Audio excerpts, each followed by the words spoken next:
All right, well, let's get started on our admin Public Works meeting for today, October 19th. Carla, can you do the roll call? Sure. Chair Garitano, Present. Councilmember Bertolino,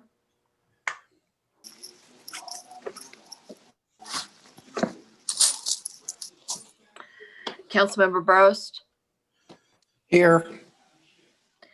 Councilmember Edens, Here. Councilmember Farmer, Here. Councilmember Flashar, Here. Councilmember Rambo, Councilmember Remy. Here. Again, Councilmember Bertolino, Councilmember Rambo. Okay, thanks. All right, thank you, Carla, for the roll call here. All right, we're going to move on. Next item on the agenda, approval of the minutes for the October 14th meeting. Is there a motion for approval made by Councilmember Remy, seconded by Councilmember Flasher? All those in favor say aye. Aye. Aye. Any opposed? Any abstain?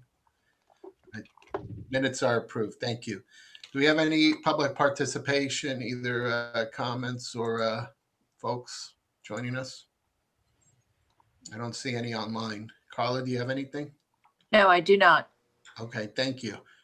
All right, we're going to move on to the agenda here. We have Public Works, no for information items. We have 3 for action items, and there's also a memo here. So I'm going to give it to you, Steve, in a second here.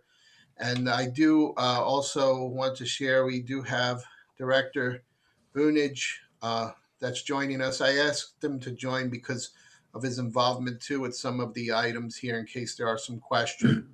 So after Interim City Administrator Cross introduces the budget memo here, I'll look to see if we can maybe focus our discussion on those items because Director Vunich does have to go to another meeting, and I do appreciate this attending on short notice here. I really do appreciate that. The committee does as well.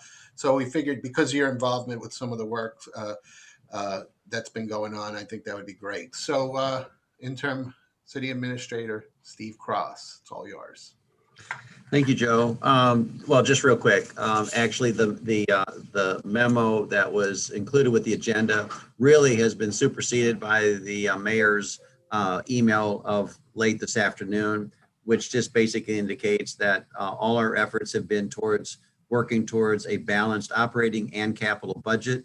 And that was in conjunction with lots of conversations with the department heads, with the mayor and Dawn and myself. And the mayor just really kind of expanded on that once we kind of wrapped up some things today. Dawn and I have been working with the mayor a lot today, and we've really kind of got it all wrapped up with some of the things that he mentioned. So that was the purpose of that initial budget memo. But the mayor's email later today really kind of wraps it all up. All right, well, thank you for that introduction there. So with that, because we have Director Vunich, and I believe he's dropping off at 5:45, if there are no objections, what I would like to do, I think we would want to look at the capital improvement sales tax capital projects fund. I think that's where there might be some questions. And so first, I would like to see if there's any kind of questions regarding clarification or further information, explanation of items. Want to entertain those first. And then the way it should work is if you're fine with the way it's presented, obviously we'll look at some point for a motion to proceed with the proposed budget there, with recommending it over to the council. If there is an item that you wish to either change, add, remove, some kind of change, that's when you would also raise it there and obviously make a motion with that. So we'll see how it goes with the kinds of questions, if there are any proposed changes. So first, let's get any kind of informational for clarification questions. Councilmember Edens, I see your hand up. You'll go first. Yes, I think it's a typo, but I'm not sure. So the first line on the beginning fund balances, original budget for 2020 estimated versus the final budget. How did we go from 686,000 to audited at 7 million? Dawn, you want to respond to that, please? I'm just trying to follow where you are, Councilmember. Sure. I'm on the top of it is fiscal 2021 budget capital improvement sales tax fund. It's got it's the first page in the document, and I believe it's the second attachment, combined statement of revenues, expenditures, and changes in fund balance, and it's the first line. And I was Right. just wondering if it was missing a couple million or Oh, I see what you're saying on the original budget. Okay, I'm sorry. Okay, what that is we had originally, there originally was proposed a $14 million budget in operating. So that was the original amount that was proposed. All those projects did not get completed or maybe even started in some cases. So that leaves the fund balance a lot higher than we originally estimated it would be. In addition, we had some late in the year transfers in that also contributed to a higher actual fund balance for the beginning fund balance.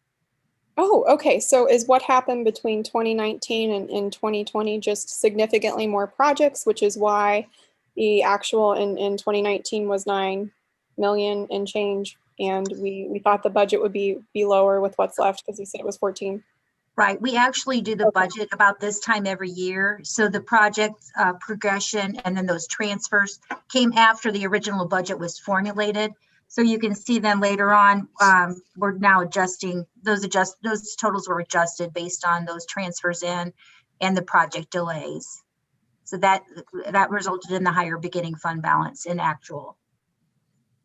Does that Okay. answer your question? It does. It does. Yeah, I was looking at the other, financing sources, but that still didn't add, an extra Right. 6 million. So this makes a lot more sense now. Thank you. Right. You're welcome. Lauren, were you trying to do some of that creative accounting again, Lauren? I had thought about it. Yes. Yes. Yeah, Thanks. yeah. That 8's a 9, right?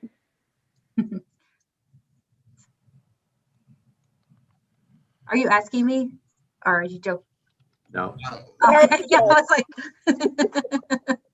All right, I guess you now, don't know what I've been through today. all right, that answer your question, Lauren? Thanks. All right, any other questions or clarification items? Councilmember Remy? Yeah, just a quick question for the Strecker Road sidewalks, the from Englebrook Drive. I just want to ask you guys a quick question. So this is the Ward 2 and Ward 4 sidewalk project, but I didn't see anything for the Ward 3 Strecker Road sidewalk project that we previously discussed. Am I just missing that when I went through this as we previously had discussed, at least developing a plan to start a design for the Strecker Road sidewalk in Ward 3? That'd be a question for Director Rick Brown. Where are you, Rick? Are you there? So I'm here. I guess I'm not totally clear on the project you're asking about, Councilmember Remy. I do, in the 5-year program, I believe I put the next segment of that sidewalk. Okay. 5-year. Yeah, let me just see here. I didn't see it. That's why I just couldn't find it. Page, would that be what, page 10? 10 and 11? So the 5-year program is in the last 2 pages. Sure. That's going to be sidewalk segment E and F. Is that what you're thinking? That's correct. Okay. I just wanted to make sure okay, great. Perfect. So it starts in 22. Okay, perfect. Thank you. You're welcome. All right, any other questions? Raise your hands. Clarification items or anything? Is that it? That easy? We're going to just go ahead and take it as it is? Well, when do you want motions for adds, you said, and deletions? I guess, yeah, if we got all the clarification questions, You have any proposed adjustments? I know Councilmember Remy, Councilmember Edens, you have your hands up too. So do you want to put it out there and then we'll get a motion on the floor? Hopefully you'll take care of both of your items, or do you want to handle them are they separate items? Well, let's do one at a time since we have to vote. Yeah, let's do one at a time. So Councilmember Remy, you go first. Sure. So I appreciate all the work. This is obviously not easy to do, and certainly there's a number of different things in this pandemic that we had to restrict. But originally in the original budget, there was $500,000 assigned for watershed and erosion. And I know that that entire amount looks like it was pulled at least from the 2021 budget. It's certainly listed in part on page, the last page of the 5-year plan, which I appreciate, but I'd like to make a motion. Originally, my thought was to decrease it by half to $250,000 allocated for the 2021 budget. But I'd like to make a motion to add back in the $125,000 that's been allocated for 2022 to move it up to that 2021 budget, with a plan developed to potentially at mid-year of 2021 consider assessment of whether or not there's additional $125,000 needed to design and develop projects that have been delineated by our consultants. So I'd like to make a motion to add in the 125 that's been allocated for 2022 and move that to 2021. All right, so we have a motion by Councilmember Remy, and then there's a second, then we'll have a discussion on the item. Seconded by Councilmember Gross. All right, any discussion on the item there, Councilmember Edens? Yes, I just want to make sure I understand, since we're moving up, are we all okay with deficit spending, or do we want to move another capital improvement around? Well, that's certainly a question that could be discussed here because as the interim city administrator did say, we are presented with a balanced budget. So this would create, I guess, what would it be, Steve? 125,000. Yes, sir. And Yes. this is there is a capital reserve fund right now, I believe, that can handle that. Or can you provide the total? That's correct. The way I see this is, I've been out in my ward. I know Ken's been out as chair, and the rest of you is. I've got stuff that is going to be emergency repairs the longer I wait. So I'm okay with dipping because I've got what I consider dire situations that if we had a couple more rain events like we did in this last year, although that was statistically unusual, I'd be pretty concerned, especially as we've got some cut banks near roads and our bridges are okay for now. I'd rather spend a little more now than have a massive project and a blowout somewhere. That being said, I know that Dave's not here tonight, so I wasn't able to get a hold of him. The only really wiggle room that we have on these capital improvement projects for this year would be the Birch Forest turnaround at $100,000. Everything else affects multiple wards and hundreds of folks. I don't, part of me wants to go ahead and cut that and put that on another fiscal year. It's hard because Dave's not here to kind of defend his residents. I will say my neighborhood is a T. It's got 2 dead ends with nowhere to turn around that requires backing up of emergency vehicles and moving trucks. And I have a lot of neighborhoods like that in my ward. So I understand her residents' concerns, but at the same time, if my residents have been told it's good enough for them, maybe this is something that we can afford to delay. So I wanted to get folks' opinions on whether or not it's something worth taking out of the budget or just deficit spending for. So. Joe, you asked the question, yes, it would come out of the reserves. Again, I'll refer back to my initial statement that the mayor had asked for a balanced budget, both in the operating budget and the capital budget. the capital budget for the year 2021 currently reflects a balanced budget. In fact, there's a little bit an extra in there, but if we go into the deficit, then it will eat into the reserve. There are reserves there, but then it's no longer a balanced budget for the year 2021. Yeah. And that's what we have at the present time. What is a little bit? I mean, how much is there? $10,200. It's I'm sorry. 10,000. So that means it would be 115 that would be requested out of the reserve. Okay, Councilman Remy, I see your hand up. Yeah, yeah, I was wondering if we could potentially just deal with the motion first, and then we could deal with the potential to see if whether or not we would agree afterwards to if there was some sort of modification of the current budget to either balance from this point on, or perhaps just bring this when we get to council to try to find other ways to bring back some of that funding. But maybe we could just deal with the motion first. So yeah, I was wondering if that Councilmember Edens, you were bringing up about the potential item there, if that was, you were going down the path of an amendment to the motion.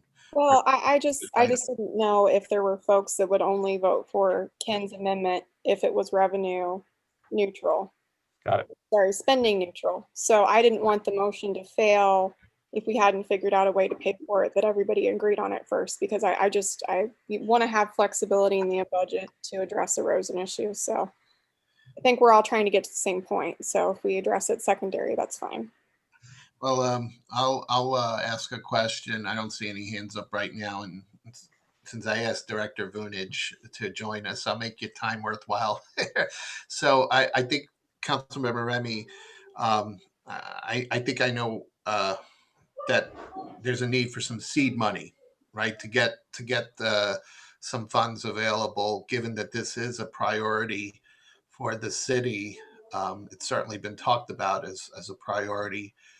Erosion. So, Director Vunich, I think I'm going to ask the question to you. No, Rick, forgive me if it's not coming to you, but I'm asking because I think of your involvement with the work with erosion. So, Joe, would the seed money that is being proposed here for the first 6 months, is that money that can be put to good use? Do you have, I believe that the Councilmember Remy's intention is for some type of design or consulting. Are we ready to be able to go out there and spend it so that this motion makes sense and it's worthwhile in the first 6 months? Joe, just to clarify, it's not just for design, but at the request of our consultant, Dr. Hammer, there were some projects that could perhaps temporize some of the problems that we've seen so far too. So there's multiple areas that I was hoping to have some allocation of funds. Thank you for adding that in. So Joe, Sure. it's. Mr. Chair and members of the committee, I do believe that originally the department's perspective was twofold. First and foremost, as the chair just mentioned, I saw a majority of the money that was set aside, that $500,000, as planning, design, and engineering. Also, maybe to a lesser component, as mentioned, we've gotten a couple of ideas about stopgap measures in Cox Creek to protect areas that are under duress, but we don't have the plans ready. We don't have the engineering done. So we're not in a position to proceed forward. And so the $125,000 may be able to give us one engineering project and one kind of stopgap fix. So I think it is money well spent. Is that about what the department would be able to handle anyway at this time? An engineering and a stopgap project during this period of time? Or I think so, sir. As you know, with COVID-19, a lot of our emphasis has started to shift to code enforcement and, quite frankly, a lot of permit issuances and inspections. So I don't see that curtailing anytime soon. So as I say, we still have a few park and trail projects. We still have some zonings underway. So I think conservatively for the first 6 months of the year, that would be a full plate for the Watershed Erosion Task Force, as well as the Departments of Public Works and Planning. All right, and yeah, Councilmember Remy, I think that's, a reasonable compromise that you put forth there, 125 out of the original 500 to at least get some seed money, get some things going now, depending on where we go with this tonight, whether it comes out of the reserve or if there's another item identified that would be, exchanged, I guess, the funds to be able to pay for this. We'll figure that out in this meeting here, but um, those are my 2 cents. Any other questions or comments from the committee? Councilmember Brost. Yeah, I guess just a couple thoughts. One is that I think if we spend money wisely, I don't think the budget necessarily has to be balanced. I think that's a constraint that is, I don't know, not good. The other point is whether we approve a number or not in any one of these line items, I assume the money will be spent properly and prudently. So, and Joe and Rick, tell me if you're wrong, but are we, if there's a number in the 2021 column, I mean, whether we have a plan for the disbursement or not at this point, it would always be spent to to what we would anticipate, a very high level of efficiency. So I don't, on one side, like Joe, you said there's a pretty good plan for the watershed erosion task force to use 125,000. My comment is, even if there isn't, there would be when the funds would get, spent. So, I mean, I trust that within everyone on this call and the people at the city. So, but I personally don't think that we need to have a balanced budget. What we need to do is what's in the best interest of the residents, and not, if I'm looking at this right, maybe you can correct me. If I'm looking at this right, if we don't put this money in here, then there would be no funds available to advance all the initiatives within the watershed task force group. And that to me is wrong. It'd be different if we had, if we had a deficit instead of reserves, but with reserves, I think it'd be wrong not to continue that path. So, okay, thank you. Well, yeah, and Councilmember Brost, I think we're thinking the same thing. Maybe I'm using different words, but we are very fortunate as a city that we have a reserve of about $15 million. There's a lot of other cities that do not have that kind of reserve. Now, the reserve of this city was built up early on, so we are not in a position where we're growing our reserve, obviously now. Don't know when that might be. So we have to be very cautious as well because it will be difficult to make it up. But the reserve is there to act as a cushion during times of a sudden shock to the system, and COVID has been a shock. So we have to begin to adjust over time what the new reality will be like. So we'll obviously address it more next year as we know how the revenues will be in the long term. So with that, Hey, Joe, Yeah. just one other comment. I think what you're saying may very well be 100% accurate, that what the reserves are for. But I also feel that should be documented in a statement that is collectively agreed to by the city council. I'm not disagreeing with you, but to say what they're for, I mean, do we actually have a statement within the city that actually documents what the reserves are for?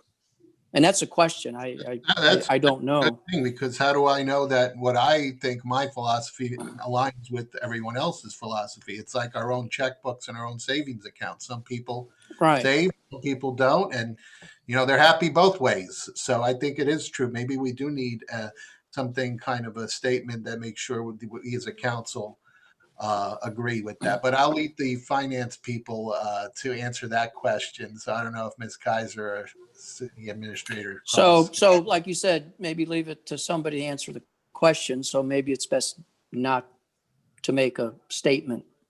Because, if your house is ready to fall into a creek, you're probably going to use your savings account. And Joe, you're a homeowner. So if your house is about ready to fall in, you're probably not going to worry about whether you have 6 months of cash flow if you lose your job. You're going to go out and take care of your house. So, but all right, thanks. All right. There is a 25% reserve in the operating fund there that was approved by ordinance. There are no restrictions regarding the release of reserves or the accumulation of reserves in the capital project funds. And to add to that, Mr. Chair, on point, there is nothing to my knowledge in any of the city files where there has been a comprehensive agreement in terms of what the reserves could be used for. And quite honestly, if there were, that would have been drafted by a different council, and it certainly isn't by ordinance or by resolution. So the current sitting council, if they chose they wanted to go down, would be the current document versus something that may have been drafted 5 years ago or something like that. But there's nothing spelled out in city ordinances that spells other than the fact that, as Dawn just mentioned, we do set aside 25% of our operating funds each and every year. Yes, but that's operating. We're talking about capital. Correct. So there's nothing that indicates how much to set aside. We, as you pointed out, we have accumulated those reserves probably earlier on in the history of the city. And we've had some very, very strong years where we've used a lot of those funds. The last couple of years, 2020 and now projected 2021 in particular, have been somewhat less. We've had less capital expenditures because of the impact on the fund. All right. Well, any other, Councilmember Remy, I think you had your hand up. Yeah, no, I think it's an interesting discussion that I would throw out an idea. We have a motion, so I don't want to divert too much attention, but in talking with some of the folks that are currently here today, I wonder if there might be an opportunity in the next 2 weeks or so for us as a council to take the wisdom from the folks that have been doing this for many years, who have already, from their perspective, prioritized what the projects would be in this current budget to meet that balanced budget. But I wonder, though, if it's worthwhile for us as a council to take a look at these projects and develop perhaps a prioritization from our perspective of where we think the funds should be going to, and then see if what we come up with and what's already been established are incongruent with one another, or if there's opportunities to talk about prioritization on the 1 year versus the 5-year plan. Oh, I think some of that is done by our votes on items that come up. So True. yeah. But we could formalize it a little bit, perhaps, outside of a vote and go through them item by item.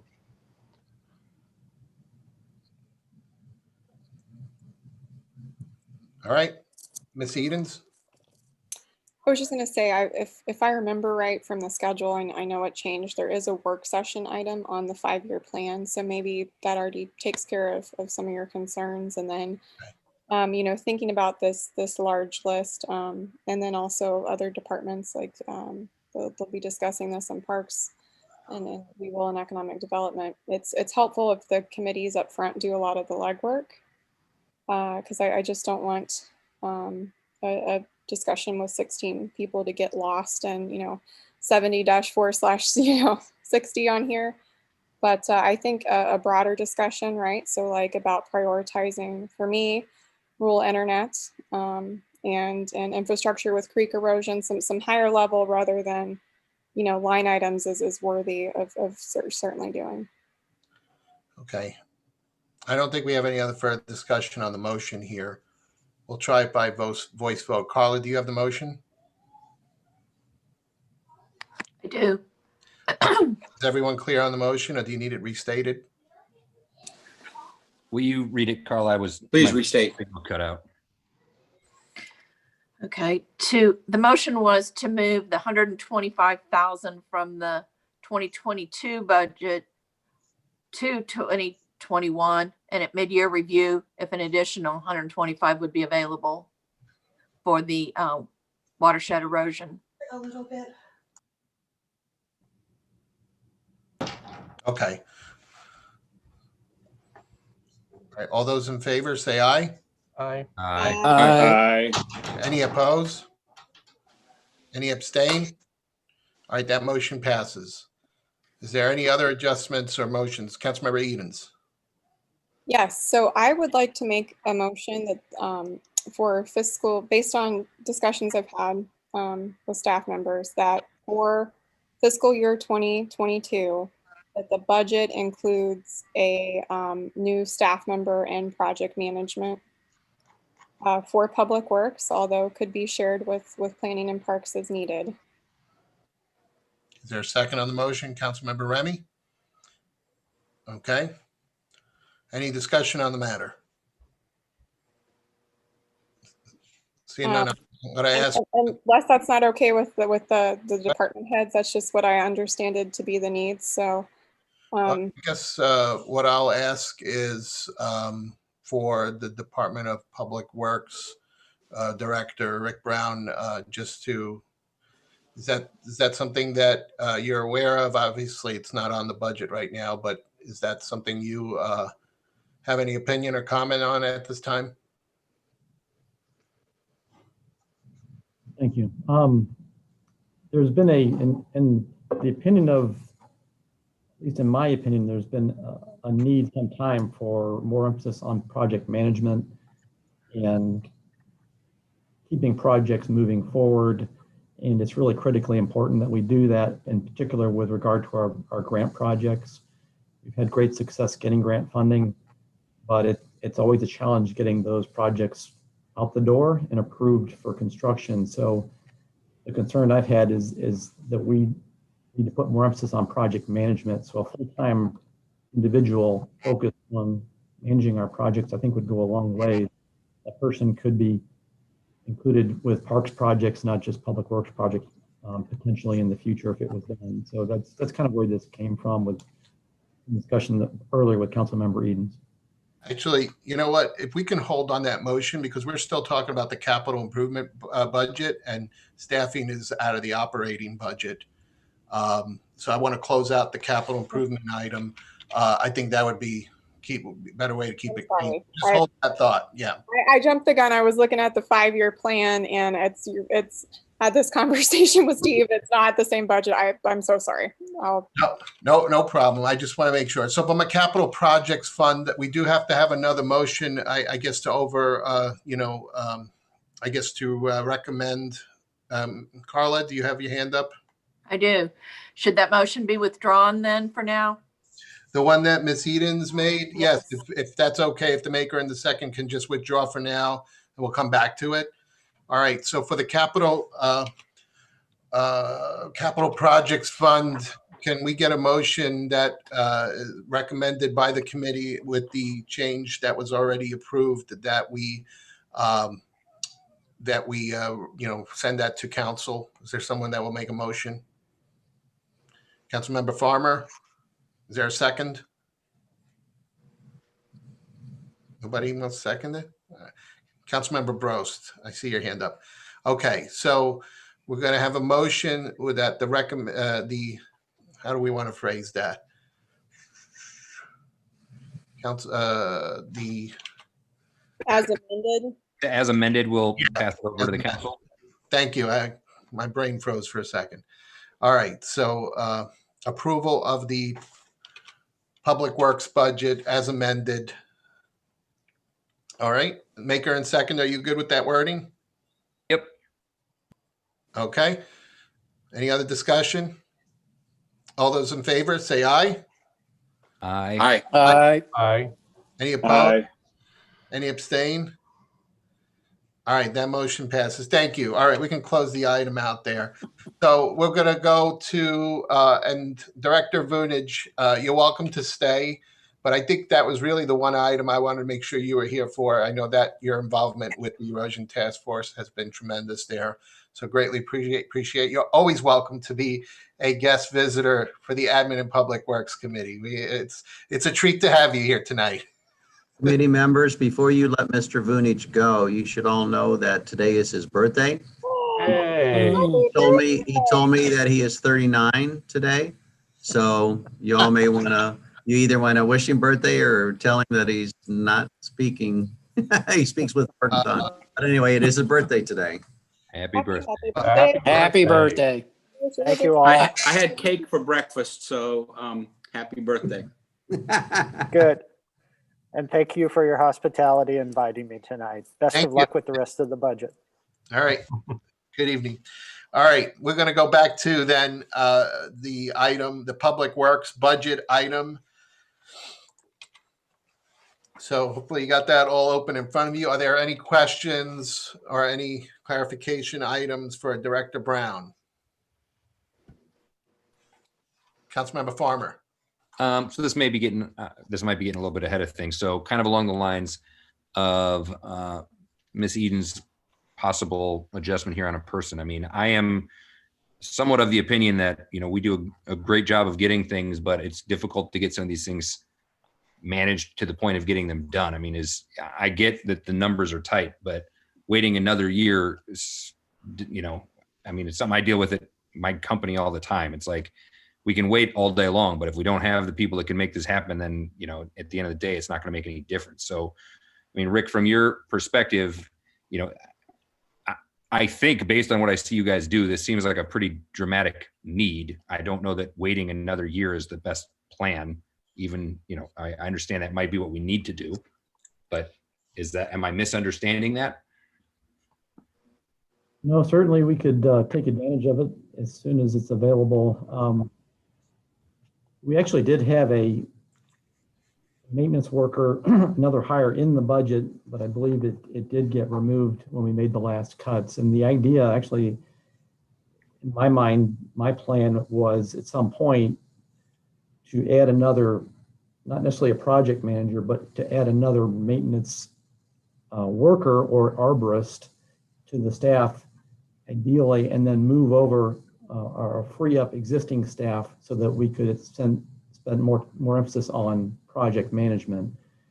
So the need may not be directly related to hiring a project manager, but hiring another individual and freeing up time among existing staff, namely Dan Ron, my new assistant city engineer, so he could focus more on project management.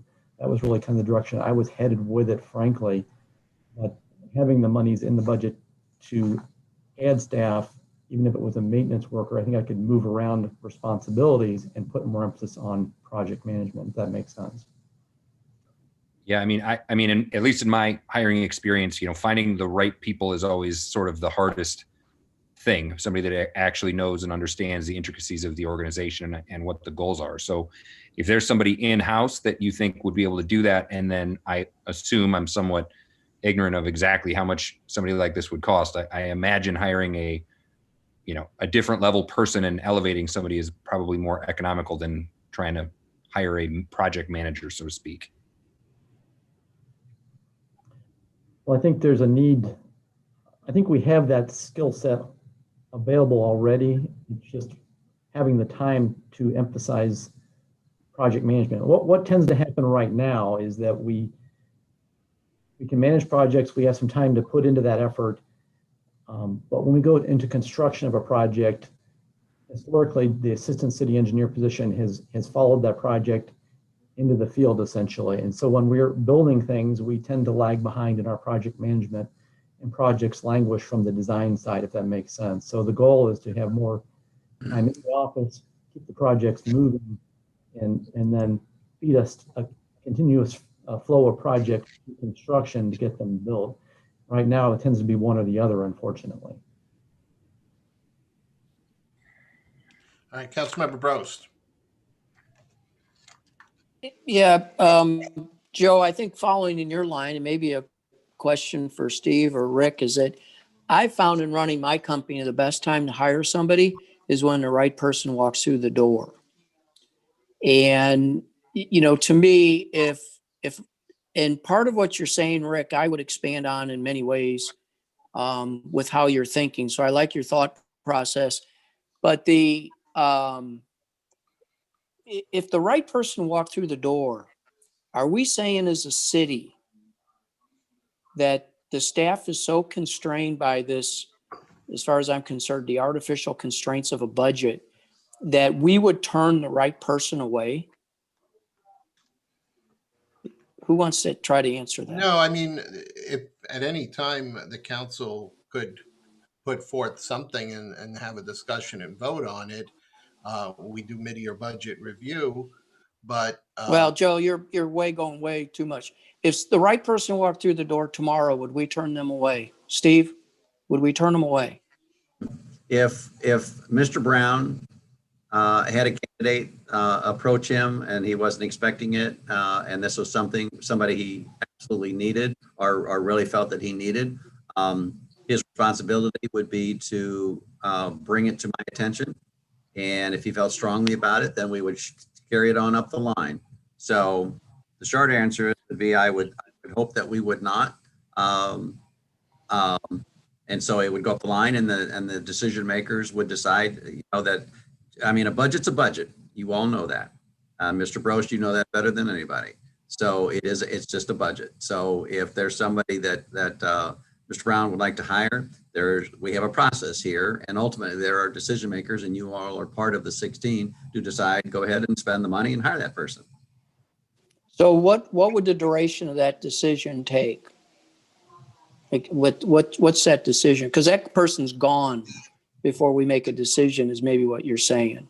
Well, No, I mean, not is it a necessarily. 2 week? Not necessarily. Things can 4 week? move faster around here than they do. So if something, no, that. it Okay, should- well, that's good to hear. That's my opinion. That's my humble opinion, that decisions could be made quickly. So, yeah, I'd say, if we have a right person come through I mean, we're starving for people, and I have been for 20 years. And if the right person comes through the door, we hire them. And it's easier for us, I guess, but maybe it doesn't have to be. But no, Rick, to your point, and Joe, what you're saying, if we have a really good person come through the door, we really should be able to. We don't want to get so big that we get, I don't want to say dumb, but we want to take advantage of an opportunity. well, I think that's So, and come to us and bring it to our attention, saying, hey, we've got someone with the right skills and talent, and there's a need for it. Make the business case for it. And obviously, if that business case matches the talent, then I think the council would approve it and go ahead and do it. But so we can't hire anybody. The city staff cannot hire anybody without council approval. Is that what you're saying, Joe? no, I think that Or it's not in the budget. You can't do this it. is because it's not in the budget. Otherwise, the cities, we do not, the council does not get involved in the that level there. We only get involved in hiring of the city administrator and the city clerk. Well, the department heads have the ability, and Dawn, correct me if I'm wrong, but the department heads, they can take dollars from one line item on their budget to another line, from one to another within their budget, as long as they stay within the approved budget. So if somebody comes to Rick and he sees something, then he can find a way with his own budget. And that's, as a department head, he has the authority to come to me and say, hey, I won't buy that car, that new city vehicle for $35,000 because I found a maintenance worker that I can cover with that amount of money. That's okay. The bottom line stays the same. It's a push. Go ahead, Councilmember Edens and Councilmember Farmer. Okay, so I want to just make sure I understand. The first motion that we had with Ken was under capital project funds. So are we now back into item 1 with the personnel expenditures? That is As correct. opposed to the road and bridge fund. Okay, so now it would be appropriate for me to make a version of that motion again, correct? You could do that. Yes, it is. Okay, so hearing a little bit more from Rick, then it sounds like maybe someone that is an arborist and a maintenance person you would rather have rather than a full-time. Ken's got great backgrounds tonight, man. That's what you can. Rather than a full-time project manager. So I just want to make sure I get the wording right, Rick. How would you like me to word this? A full-time. Well, I think you were headed in the right direction because frankly, the other need that I've stated was an arborist or someone who's got experience with trees and shrubs and what goes into their upkeep and that kind of thing. So if we were able to bring on a candidate who was trained in that fashion, who didn't mind plowing snow. Okay, Would free up some of our other staff to focus more on project management. So I think that would be very beneficial. okay. So would it be most helpful if the wording was uh, a an amended budget item for fiscal year 2022 with a recommendation by the department for a new full-time employee with tasks to be determined by the department? Does that give you the flexibility you need, or would you like me to be more specific? I think that would give us the flexibility. Okay. Yep, with tasks and certifications as determined by the department.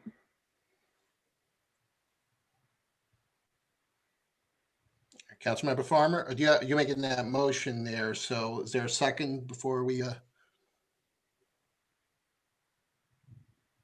Councilmember Remy, you're seconding it? Yes. Carla, did you capture all that?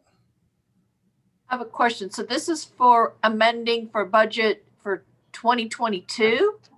In the 5-year plan, yeah, that was presented in document 1 on the public. This is the 2022, all right. Unless, is there any way that you think that, Rick and Joe can get together and it can come out as some other area in the city that we're not seeing on this committee and still end up with a balanced budget? I'm okay with that if we can get it for this year. This is Larry. I'm just going to jump in. I've got to get off the call, but You can it get seems on- like, yeah.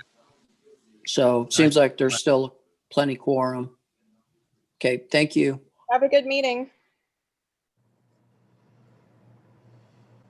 Can I think this is probably a question, I guess, on the motion, or is that, can we do that now? Yeah, I Yeah. just, I'm only picking next fiscal year. because it's So, reasonable for I- this year. I wonder, Lauren or Rick or whoever, like, again, I mean, to Larry's point of mine earlier, like, I think that, waiting a whole nother year, I know that we're trying to do this balanced budget thing, but it's like a really weird artificial deal. It doesn't make a ton of sense. So, I mean, Rick, do you know offhand in general how much like an arborist or somebody like this costs annually? I mean, is there like a rate card or something?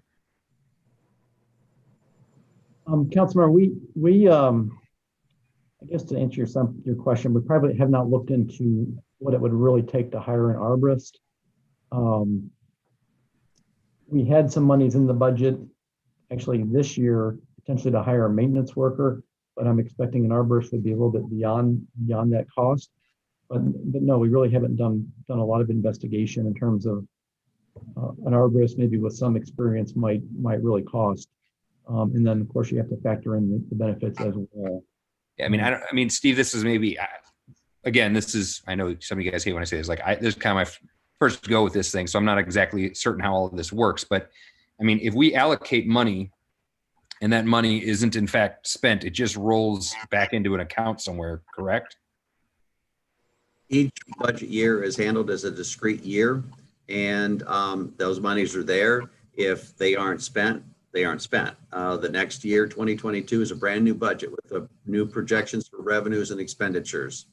So and Lauren, maybe, and I'm certainly don't want to speak for you, so correct me if this is not what you're thinking, but I'm wondering if we can relatively quickly kind of come up with a general budget number that would be. And if we put that into the budget and they don't find the person or whatever, it doesn't work out, it's not a big deal. If they do, it gives them the ability. I mean, I just know for myself, we operate on a pretty tight budget, which restricts us just even subconsciously that like, well, I'm not even going to be looking for the right person because I certainly don't want to have to pay for this. So if that money's not there, or we're waiting now until next year, then we got to find that person. Like, it is problematic no matter which way you look at it. I think unless we just sort of assign a generalized number and say, hey, if this person is here, or we can shuffle some of these people around and whatever, then we can do that. Even I would think if between, I guess, Rick and Joe, like if there's even some overage, then they have to shuffle some pieces around, that's fine. But I think, I just remember last year, it just seems really unrealistic to constantly be robbing Peter to pay Paul and all this stuff. It doesn't make any sense. No, I think you summed up what I was saying, Joe. So thank you for putting it that way. I think you're right that if you feel like you can't come back to council and ask for this because you already have a mandate, you're not going to look for the best people. And I need to give staff the tools to succeed. So if we can do it this year, that'd be great. I don't know if I saw Dawn's hand up, so maybe she has some thoughts. But if we can't, I wanted to make sure it was on the radar formally as a recommendation from the committee for next fiscal year, because I think the same thing's going to happen again. You know, it's going to be presented, and if there's a move to balance the budget, that we won't get a new person again next year. So Steve actually clarified my comment where each individual operating budget is individual. It's an annual budget. So we don't have the 5-year operating budget in detail like we do the capital. So I just wanted you to be aware of that. So maybe at this point, if it's 2022, given what Ms. Kaiser said, I don't even think right now it would be appropriate. I think that it would just be addressed when we do the 2022 budget. Is that Ms. Kaiser, right? There's nothing to change right now. And there's also the option to do the mid-year review to see where we're standing in 2021 also. So Okay. I'm gonna express a comment here. I'm going to respectfully disagree. I have a hard time explaining to the taxpayers how we can come up with a need when this was not brought forth by the Director of Public Works through the budget process. And normally I would expect someone to make the business case, the justification for why there is a need. The other thing too is that we're going into a year with 2021. The number of projects are not nearly probably going to be anywhere near where we've been the past few years.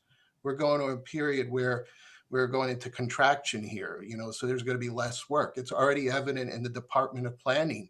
They're not dealing with housing subdivisions or approvals. After the one that they're dealing with right now, there isn't any that I know of on the table. They've shifted over to doing more solar panel type approvals. So I just think that right now, it just sends a wrong message right now if we're incrementing staff, but at the same time, we can't even give our staff raises. And given that I think we'll have less work to do from a project perspective, the number of projects have been cut. In Ward 8, we've been tremendously cut in projects that we had on the plate that have been on the plate for years. And then it's like, how do we go and add people? Like, so imagine, how are we going to get the work done if we had the full plate of projects? Then probably there's where we could have maybe used someone. So I just have a hard time right now buying into something. And especially if there was such a strong need for it, it would have been coming up in the weeks leading up to this meeting. It would have been something we would have been hearing more over and over again. And so that's where I just can't support it, but I respectfully appreciate the idea. Ms. Edens? I wanted to clarify one of the things you just said on the raises, because the email that we got from the mayor said that there was a COLA adjustment. That is correct. That's a cost of living adjustment. Cost of living. So yes, so I just wanted to say that, it's not a merit-based increase, but it is still an increase. So I would just say to your point that while the types of projects have changed, that there are some constant needs. So there is not a certified arborist. So that is a different specialty that has remained constant. Where the fact that there might be less construction, it hasn't changed because we've been paying for that through services with other companies. So it would be in-house specialty instead of just consulting. So you're already using it, you're already paying for it, you're just paying more for it. Yeah, but an arborist, from what I see right now, if you don't have any kind of major development projects, the park will be complete. There's planning, design work, the street tree removal. We have a tree guide, which does need work. I think it hasn't been updated in a while, but the tree manual, I believe it's what it's referred to as, but that's the intent, is you don't have to have someone there because you refer to the tree manual for the trees that you're going and planting. But again, that's my 2 cents. Again, I wish I just knew more ahead of time to be able to do the research, to be able to know, and that's why I just have a hard time supporting it at this point. But that's my 2 cents. Everyone's gotten a vote. So are there any other comments? Councilmember Remy. So to Missy, I'll unraise my hand here. So to Councilmember Edens's comments and your comments, Joe, and I think we've gone on to an arborist versus a projects person.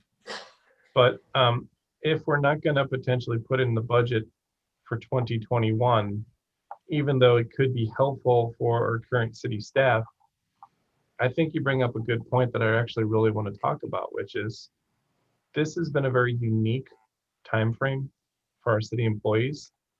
Why aren't we talking about adding some sort of merit-based raise for our staff? I don't have a problem with it at all.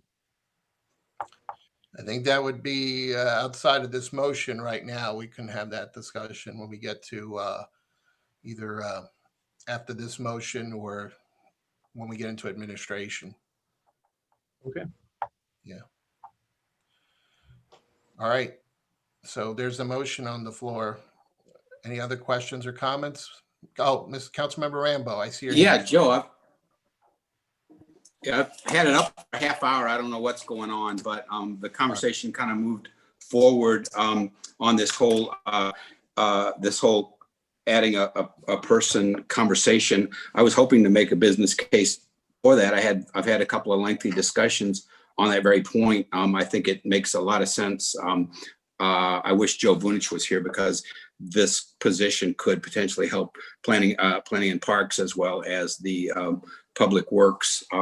I see it as as Rick said, if it's a person that doesn't mind plowing snow in the winter, that gets us down to a half-time or part-time naturalist, forester, arborist, and in some of the consulting expenditures that we make, if we bring them in-house, it could potentially be a savings that would, pay for a good portion of the salary.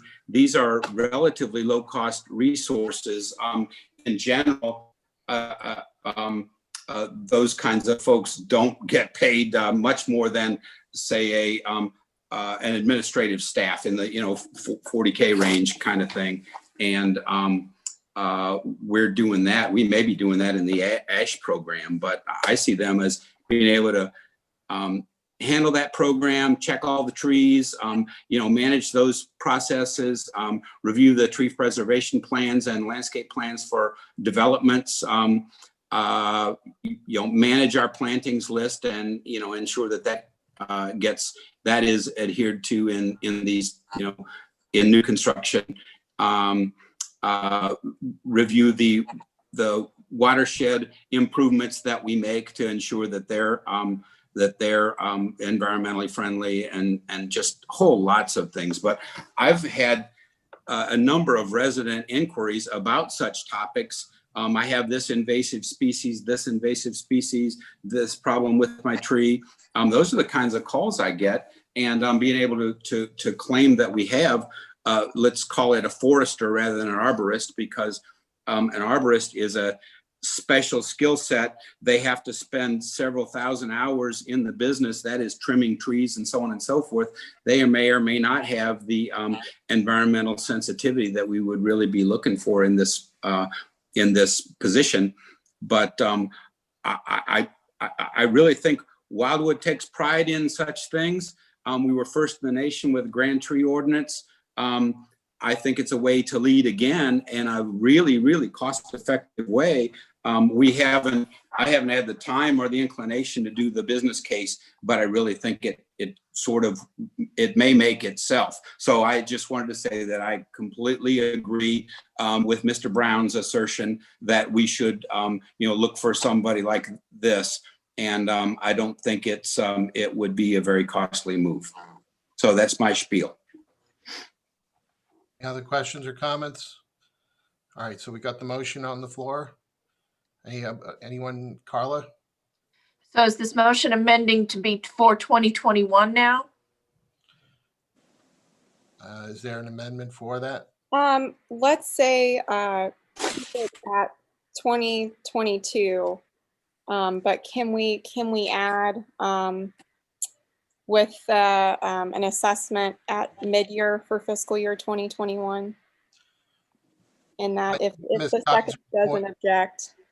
To Ms. Kaiser's point, though, I mean, we do not, there's nothing to change for 2022 because there's no budget we're talking about for 2022 right now.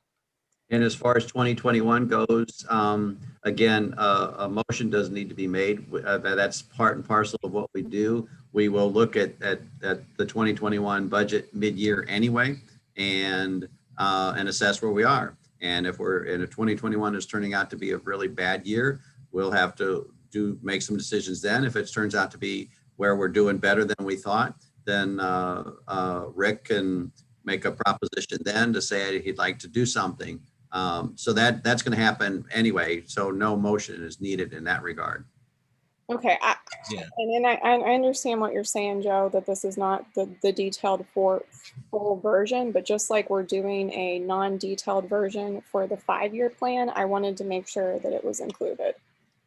So if Steve Cross doesn't think I need to do it, then I'll withdraw it. I just, as we're looking at goals, I wanted to make sure that it was a formal recommendation from the committee that this be a goal for next fiscal year. You want to rephrase it as a motion with the recommendation, then, we could refer back to it at that point to say, look, this is what the committee voted on, if you want to do that, but it just wouldn't be applicable to the budget right now.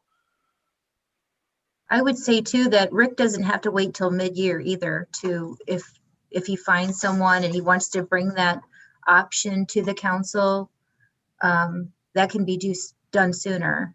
Yeah.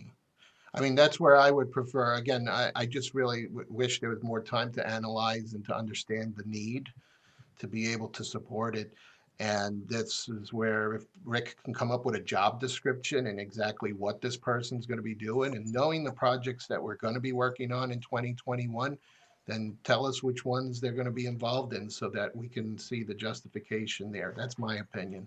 Okay, I just don't understand how he's supposed to look for someone and present it to council and offer them a job if he doesn't have a future line item saying that there's even money to do that. It feels like the cart's before the horse, so I'm having trouble wrapping my head around how he's supposed to bring somebody. I'm kind of going before the cart. I'm saying is that we haven't seen a job description. I don't see a need other than what I have heard here. And I think it would be helpful to have Rick document it and provide it here. I mean, honestly, from my opinion, I feel like we're micromanaging. We're telling him what to do when he should be the one telling us, here's what I need. Everyone has made the case here, but I would like to hear more from Rick, is my opinion. And I'll support him. And Rick knows I'll support him. You want to hear from me now? What's that? Yes, please. Rhetorical question. You're wanting to. No, I appreciate all the discussion. I really do. This has been something that I had discussions with Ryan Thomas before he left, and then to some degree with Sam as well. Really, I haven't pushed the need, frankly, because the budget has been so tight. I didn't feel it would be there would be a lot of receptive attitudes towards adding staff this year or next, frankly, because of the budgets being so tight. But I think I could make a strong case for the need and be glad to do so if you'd like me to maybe come back to the committee at a later meeting and have a more detailed discussion.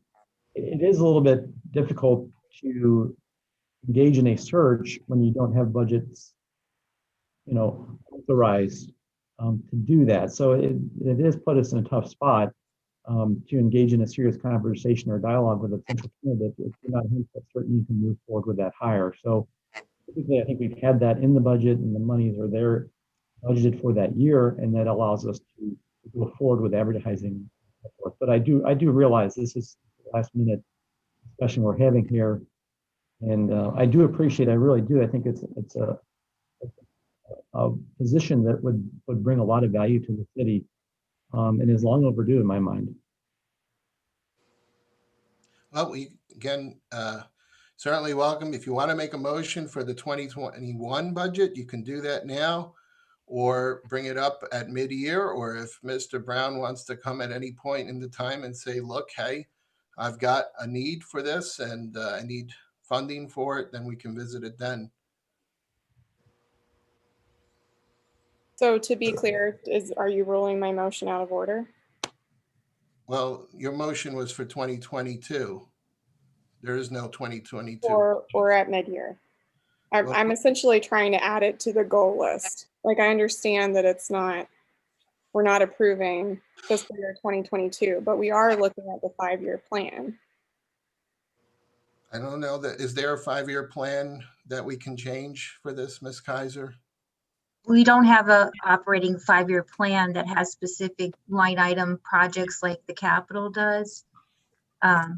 Going past 2020 at this 2021 at this time. Yeah. So, I mean, I think what we could do is, and then, in fact, we probably want to make sure we're sticking with what's on the agenda item. So we're talking about the budget here. Otherwise, we might not be aligned with that. But go ahead, Councilmember Remy. Councilmember Gaetano, couldn't Ms. Edens make this for 2021? We vote on it tonight and then see if Mr. Brown, between now and when we meet at council, could perhaps think about maybe how the job description might look that with a proposed budget. Yeah, the vote could be made if you want to do it for 2021. Yeah, thank you, Ken. That's a better idea than my own. I was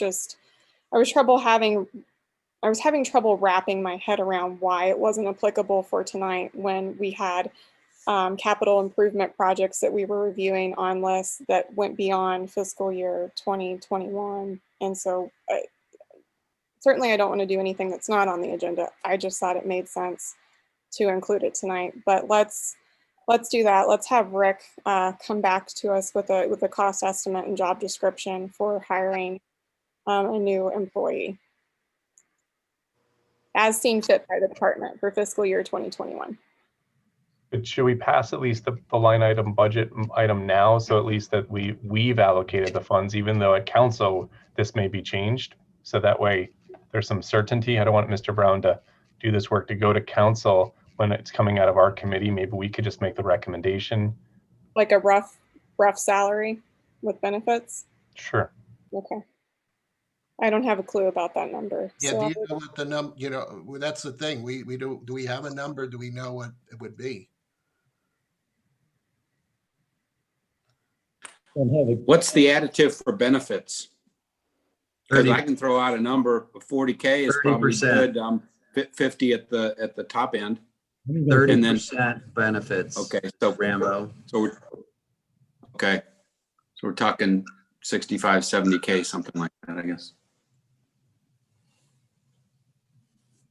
Yeah, I would probably say closer to 70, but then I don't know for sure. Yeah, and Rick, just to be real clear, what I stammered around and tried to say earlier was an arborist is a special set of qualifications that may be a mild overkill for what we're looking for. We want someone with arborist experience, naturalist experience, forestry experience, et cetera. And I can even help vet those candidates in the future if you'd like.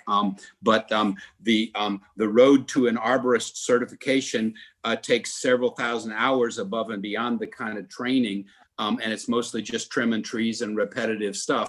And I don't think it's necessary for us unless we can find someone with the certification that meets the other criteria. So that may be a way to, save a few bucks. Sounds good. So how about I propose a solution here? We don't have the details, whether it's the job salary or anything at all. Would it just make sense that this be brought up when it goes to council? Otherwise, it feels like we're guessing here at what this job is and what we're trying to do.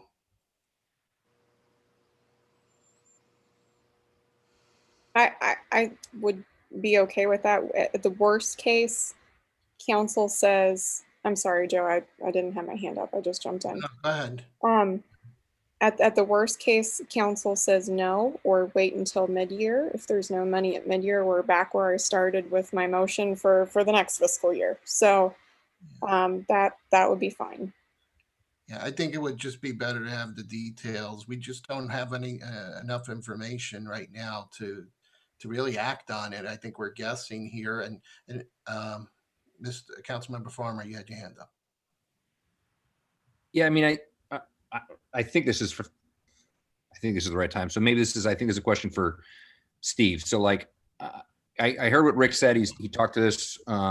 He's basically talked to now 2 previous city administrators about this. I've just seen in my own experience that like some of these things seem to take like an infinite amount of time to get anything moving. So my concern is when we go to 16 people, much like we maybe were doing last time, that it's just going to wind up kind of getting kicked back and forth. I mean, to me, we're kind of guessing at all these numbers anyways. If we have an idea and we approve up to 70 grand, 75 grand, and we find somebody for 50 that they like, great. I just am concerned that if we keep kind of punting this stuff constantly, like I get that we don't have every detail, but we're not ever going to have every detail about this stuff. Well, if you want to make a motion for an amount and take a guess at it and try to change it when it goes to council with better information, you can make an amendment then. The only other question I would have is how is it going to be paid for? Out of where is the money coming from since the budget's been balanced? So that's a question I think we need to answer as well with the motion if there is going to be made. Yeah, but I mean, you know, I know Larry's not here, and he and I may be I don't know that maybe we're the only 2 people that think this way. I mean, I understand philosophically a balanced budget, but it is inherently a bad idea no matter what you're doing. It doesn't make a whole lot of sense. I mean, I know that this is taxpayer money, but at the same time, we're not able to move and adjust, and we're constantly fixing something 2 years up. Yeah, Steve, I'm assuming if you want to say something, that's cool with me. Yeah, and Councilmember Rambo's got his hand up, 2 hands up. So who? Yeah, I'm trying to do a belt and suspenders thing here. Thank you. I just wanted to comment that we're trying to get 2,080 hours of human resource for the departments under discussion, and I don't think we need to get too wrapped around the axle about the actual requirements in terms of this. You know, what we're proposing to do, which is add a person. We can come up with a job description and so forth in parallel with this budgetary initiative. The question is, as someone just suggested, how do we pay for it? And I agree with the financial guys that have been on this call that you know, trying to balance the budget arbitrarily may be penny wise and pound foolish.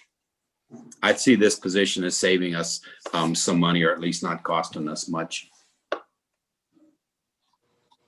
All right, City Administrator Steve Cross. Well, you know, there's been some discussion in terms of this process itself.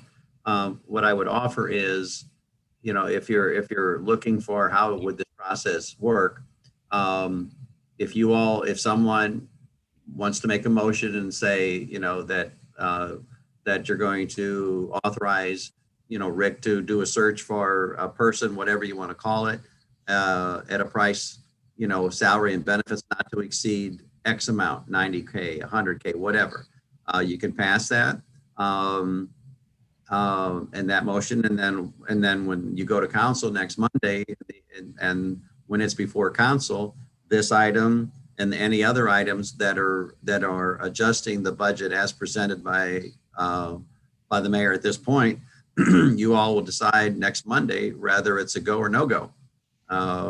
Quite honestly, either you guys are going to, the council is going to approve whether we're going to, you know, spend the money and go have deficit spending or not. So you're going to get a pretty quick answer, it seems to me, 1 week from today in terms of whether this goes forward and by the vote of 16 members of council.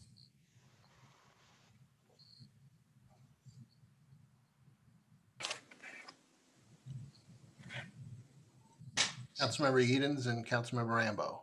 Yeah, question for Steve. Could we also just say tonight that in the recommendation for council that the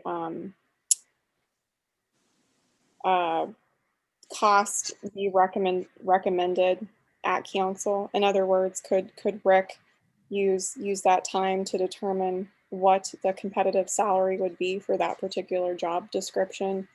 And at that time, it becomes part of the motion to approve by council. I think Yes, I mean, again, you can make a motion tonight and cap that amount, and Rick can do his due diligence and then come back with whatever number that is. And he may find that it has to be more, in which he would, I would assume, send an email to you all amending that motion or whatever. But ultimately, this committee makes a recommendation to the council come Monday in terms of what you want to do with the budget, operating budget, as it relates to this position. Rick also has the option of saying that he really wants it, and he has. I mean, Dawn and I sat down with Rick multiple times and talked about headcount and so forth. He has a part-time person in there that he can think about whether he wants to use that person or exchange that person. So again, he always has the option of finding money within his own budget to cover this person versus something else. But if the decision is this is going to be in addition to the current operating budget, you all would make the recommendation to council, and then council then would decide whether they agree with your recommendation and adjust the budget accordingly or not.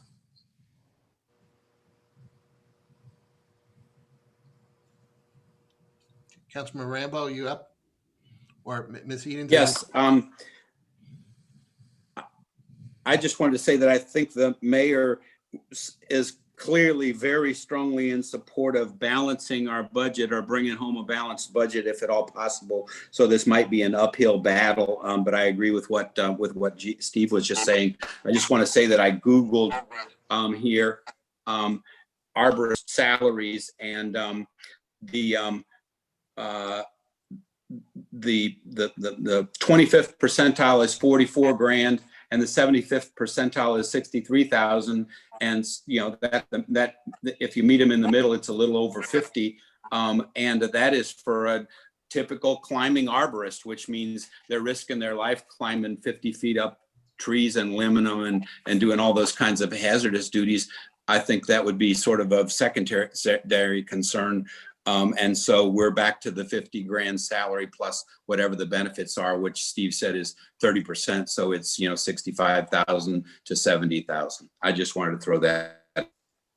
Thank you. All right. Anything else on the motion here? So Councilmember Garatano, we have to modify the motion, correct, to be put towards 2021? Well, again, if it's 2021, for 2021, yes, that is correct. Can we restate the motion? Darla, what do you have? Well, to clean it up, maybe recommend amendment to add a public works position of full-time maintenance arborist not to exceed whatever dollar amount you want to put in.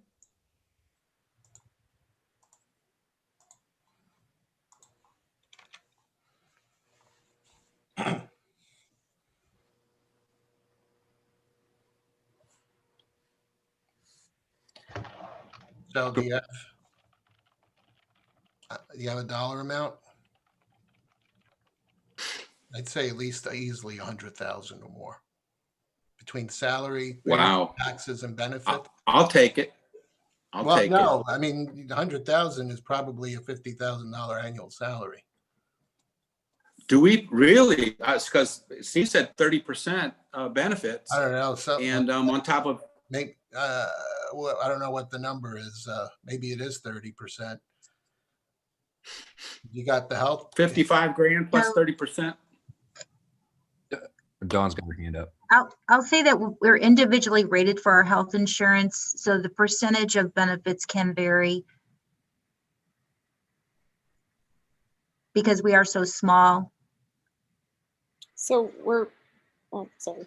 What do we pay? What's an individual average for health insurance? About 30,000 or something like that? I believe Steve's correct when he says about 30%. 30%. That's like Okay. the That's average a good across the average. board. Right. That's a 30% is an average. Okay. And Dawn's absolutely right. We have a small group, so we have some young people, and then we've got really old people like Vunich, who just got older today. So I don't know. I mean, I'm just throwing a number there because I'm thinking at least there. I mean, I don't know what the competitive salaries are for the position that, Jared Beno, if you think about up to 75,000, which includes salary plus fringe, it probably would be fine. Yeah, I would think so. all right, Mr. Councilmember Rambo. Yeah, I think 75 grand is a good number because the competition in employment is from the Conservation Department, the Department of Agriculture and those kinds of things, and then the private arborist firms who generally have, a bunch of arborists that are out climbing trees and working like dogs. And I think this would be seen as a step up for some of those folks, even at that overall dollar amount.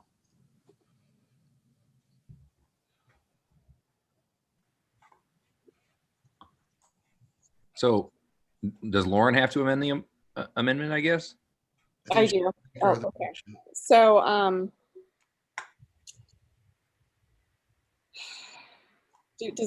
just by a nodding of heads, do we feel more comfortable with 70,000 or 75,000? 75? Okay, not to Yes. exceed 75,000. Okay, thank you. And call it a projects person or arborist. Project person. All right, second, okay with that? Who is the second? That was Councilmember Farmer, I thought. Yeah, I'm fine with that. Okay, so we got that. Carla, do you have that? And Rob, I'll get I you. do. Rob? Yeah, just real quickly, a project, if we're talking about project management and an arborist, that's going to be a hard find. I thought we were looking for somebody that's that just does general work in the department and has the arborist / naturalist / forestry skills that we're looking for. Yep. Those are two different kind of people. I think the idea is if you put both of them, then in theory, if the right person in either direction were to arrive, then we would be covered. I'm with you though on the arborist. I mean, that's I think from what I'm understanding from Rick, that's kind of the ideal person because maybe there's already somebody there that can step into that project role, but it just opens up the possibilities a little bit.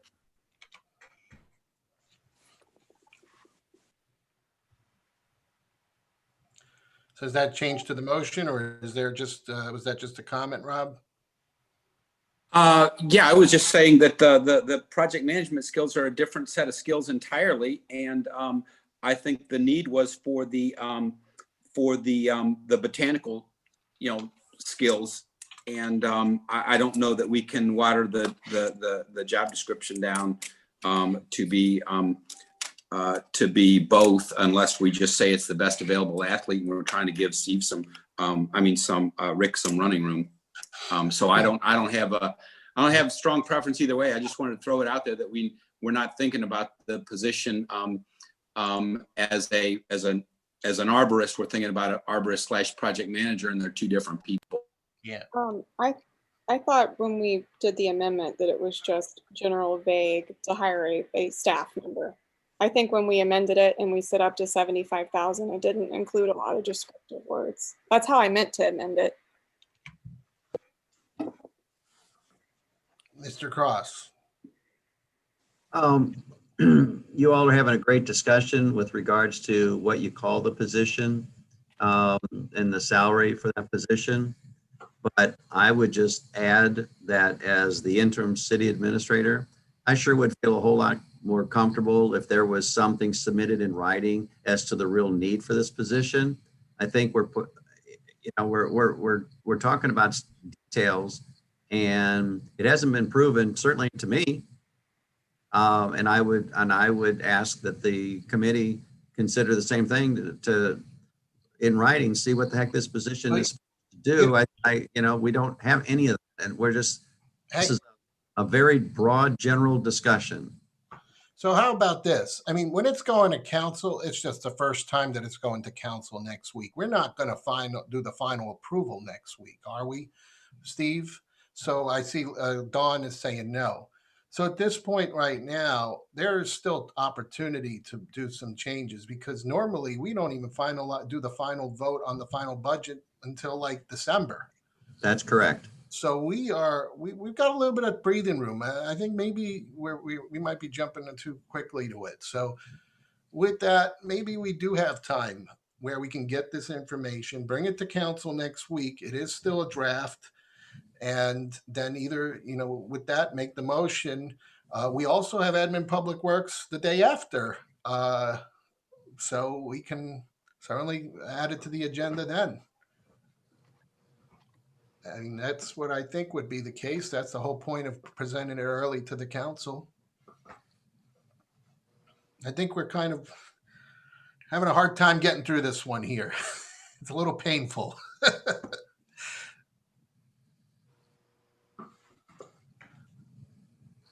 So, Joe and Steve, your guys' suggestion is we wait all together. I mean, my idea, I would think that if we put this to the council just in theory next week, it would be a pretty good gauge as to what direction we might have to take. I mean, if somebody's got to carve 75 grand out of the budget, or we're going to dip into the deficit, we're probably going to want to have some extended conversation about that, I'm sure. That's what Joe was just saying, that go ahead, you guys go ahead and do what because taking it to council is just the first shot at it. So he's saying, yeah, there'll be multiple times, several more times before the budget is finally put to bed in December. Remember too, there is a public hearing held for the budget. So the public will see what is being presented and they will have an opportunity to provide comment. So remember, everything we're proposing has to hold water. Right. I just feel it might be better with the details or the data to back it up. But that's my 2 cents again. We vote? Wait, I just have a clarification question. I thought that this was just to put room in the budget. And then the next time we would talk to Rick would come back with the details. Hey, this is the demonstrated written need. Hey, this is actually the budget that I think we need, not 75,000. So I thought this was just the step that I had to do to get more information. If I don't need to do that to get more information and an official recommendation from Rick, then I think the challenge we're having is that we need a number to put into the budget. And so unless we feel comfortable with the number there, you could go about it either way. I don't know that there's the perfect way to do this. Either we go ahead and make a motion and then you change it later, or you wait until you have the information and then you make the change. Which one you feel better? I'll defer to staff. Steve. Okay, I'm sorry, I was making a note. Well, I'm sorry, Ms. Edens, what was the question? My question was when you recommended making the motion with we're just provided information on making a motion that included a budget cap. I was doing so with the understanding that it was the necessary step to take it to council. And then when we took it to council, then we would be presented, because Rick would have time, with documented need and a better cost estimation. But if I don't need to do that and Rick can just present it to council, I think what's going to happen is council will say, well, this didn't go through admin and public works. Let's send it back to admin and public works. Because that's what I've seen happen before. So I thought if we came out with a recommendation, even if we didn't have all the details, it would eliminate it from immediately going back to admin and public works. And yes, I would say that it would be better if you all made a recommendation to council and then let council decide where they want to go from there. So I would say that the committee should make some recommendation tonight based on your discussion. So maybe knowing, and I don't know that I'm right or wrong, maybe just go with the number like you had before, 75, and then adjust it once you get more details. And then hopefully by then you'll have that and description and all that we need. Councilmember Remy. Can I just call the question so we can vote on it as mentioned up to 75,000, please? Okay, is that calling the question, Councilmember Remy? Okay, anyone else, anyone oppose that? All right, seeing that no one opposes it, we'll just go ahead and do a vote. Guess we'll try with the voice vote. All those in favor, say aye. Aye. Aye. Any oppose? I will oppose it. Ms. Carla, can you please make note that I opposed it? Thank you. Yes. All right. Any abstain? All right, the motion passed. Okay, we are now, and I just want to check because I think, are we here till 7 or are we still good here? Does anybody have to leave at 7? Hey, point of privilege, please. I just want to ensure that I got marked as present because I was having bandwidth trouble and then my laptop died, so I had to grab a couple of my pads. So I was only a couple minutes late, and I was on both pads. I was on both pads for several minutes, so that should make up for the difference. Is that a motion to add money for rural internet? Second. Sure. All right, Councilmember Remy, we're going to move on to the next item, but I see your hand up. Go ahead. I just wanted to make sure I wasn't out of order with our next agenda item, or did I miss that opportunity? So I'll just revisit what I brought up that was not part of the previous motion, which is I want to revisit the concept of consideration for merit raises for our current city employees, especially in this time. I think it's important for us to evaluate this and actually consider this. So I have one single question, I think, for City Administrator Cross. If the numbers are correct, that it's an estimated personnel cost of about $2.3 million. If we were to give a merit-based increase, which would be about approximately 3%, we're looking in and around about $70,000. Is that correct? I'm sure your math is correct. I didn't do that quite that quickly in my head, but the 2 million and something seems a little high to me. Okay. Because we did include in this budget, as the mayor pointed out in his email of this afternoon, he asked Dawn and I to put in 1.3% cost of living adjustment, and that amounted to somewhere in the $22,000 to $23,000 range based on salaries of about $1.5 million in round numbers. So That's correct. so it might not be quite as high as you're talking about, you know. Okay, so if that's the case, then Mr. Garitano, I don't know if it's out of order, but I would actually like to consider a merit-based increase of up to 3%, which to me is frankly going to cost a third of a roundabout. And I think our staff are certainly more valuable than driving around a roundabout. So I would prefer to make that motion. You just tell me where I can make that motion for us to consider adding that to the budget. I think we would probably want to do it in administration. Okay. We'll get to that in just a second here. By the way, we did close that item that we talked about with the motion for the public works budget there.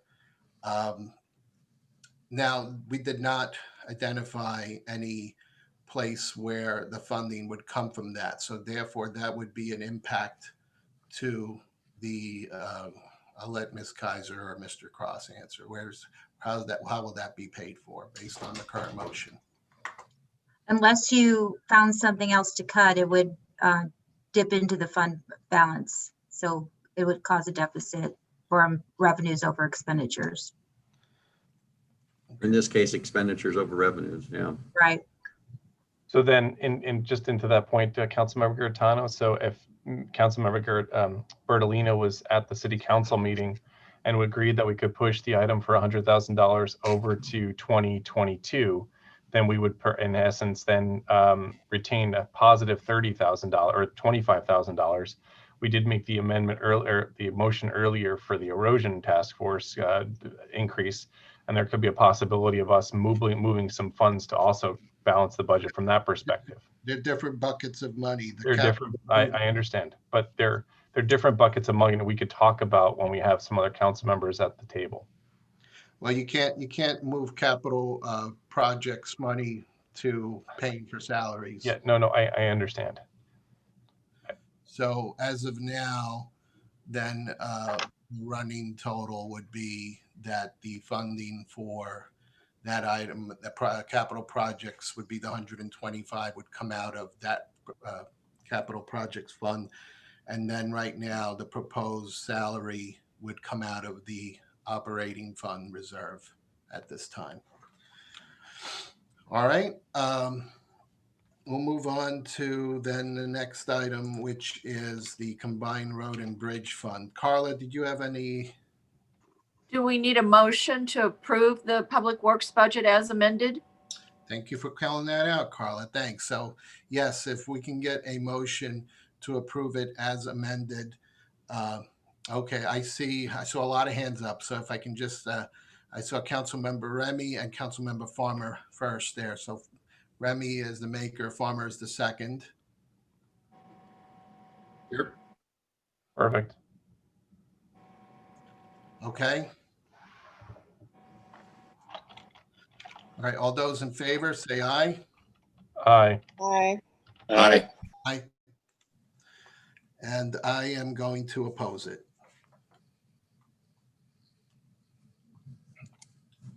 Okay, the motion passes. All right, moving on then. Next on the agenda, we have the Combined Road and Bridge Fund. So go ahead, Rick.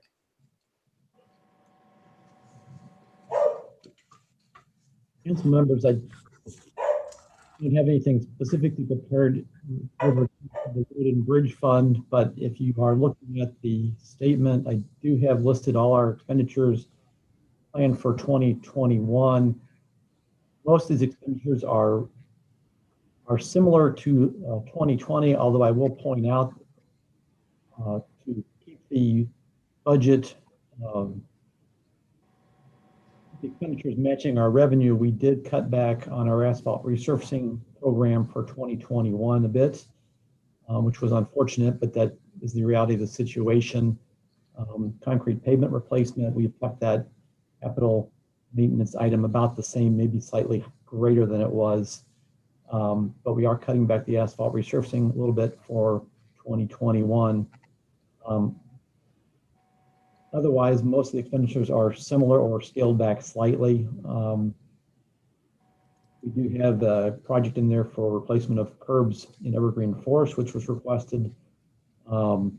Specifically, most of the other items are capital maintenance related, and whether it's pavement markings or asphalt patching, those are items that we do on a routine basis and in large part based on resident complaints. So I'm available for any questions that you may have regarding the Road and Bridge Fund at this time. Councilmember Remy, you got your hand up. Just a question for Mr. Brown. Did we notice with the more expensive ice melt, that green ice melt product that we approved this past year, do we notice that it was a bit more expensive, obviously, than in previous products? Did you find that it was more beneficial?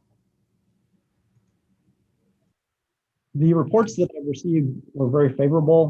Glenn Gailey had used that product for us on some of the rural roads, and he was very favorable in his impressions. So we did not use all of that product. In fact, I believe I still have a little bit of money budgeted for 2020 that I could use to buy a little more of it. So I was going to investigate that yet this year potentially. But no, we were very favorably impressed with the product.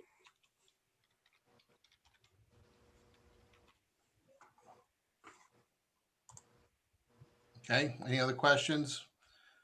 Is there a motion for the approval of the Road and Bridge Fund? Made by Councilmember Farmer, seconded by Councilmember Flasher. Any other questions or comments regarding the Road and Bridge Fund? All right, all those in favor say aye. Aye. Aye. All right, the motion passes. The Road and Bridge Fund is approved. All right, we're going to move on next to the agenda. We're going to go under administration. So the first item we'll cover, we have none under for information. We have under for action, the review of the administration budget. So Administrator Cross, do you want to introduce that? Well, there's no need to really go through all the numbers. Dawn and I put these numbers together, certainly available to answer. Dawn and I are available to answer any questions that you might have about it.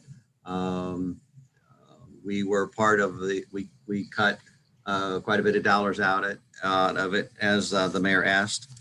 But we can certainly answer any questions that you might have. Okay, any hands for the administration? Councilmember Farmer, and then Councilmember Remy. I don't know if this is the right, I think this is maybe the right time. So kind of to Councilmember Remy's earlier question about merit-based increases.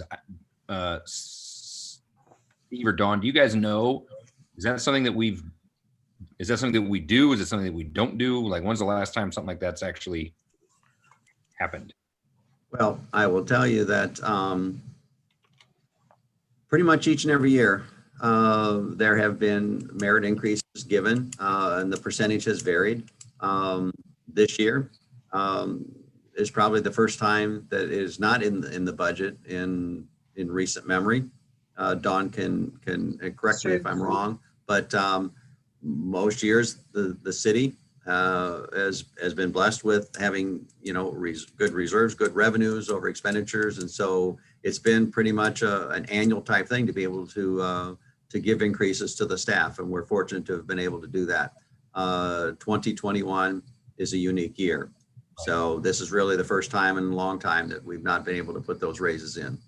And then are those generally like actual merit-based increases where some people are maybe getting, obviously a larger percentage than others, or is it sort of an across the board, like this year it's 4% and this year it's 2% or whatever it winds up being?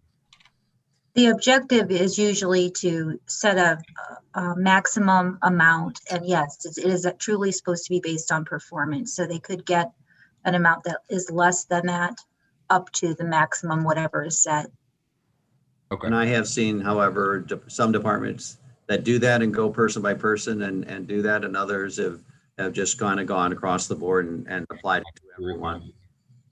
So it's at the discretion of the department heads, I guess, on that kind of stuff? Yes, Mr. Farmer, it is at the discretion of the department head. Okay, cool.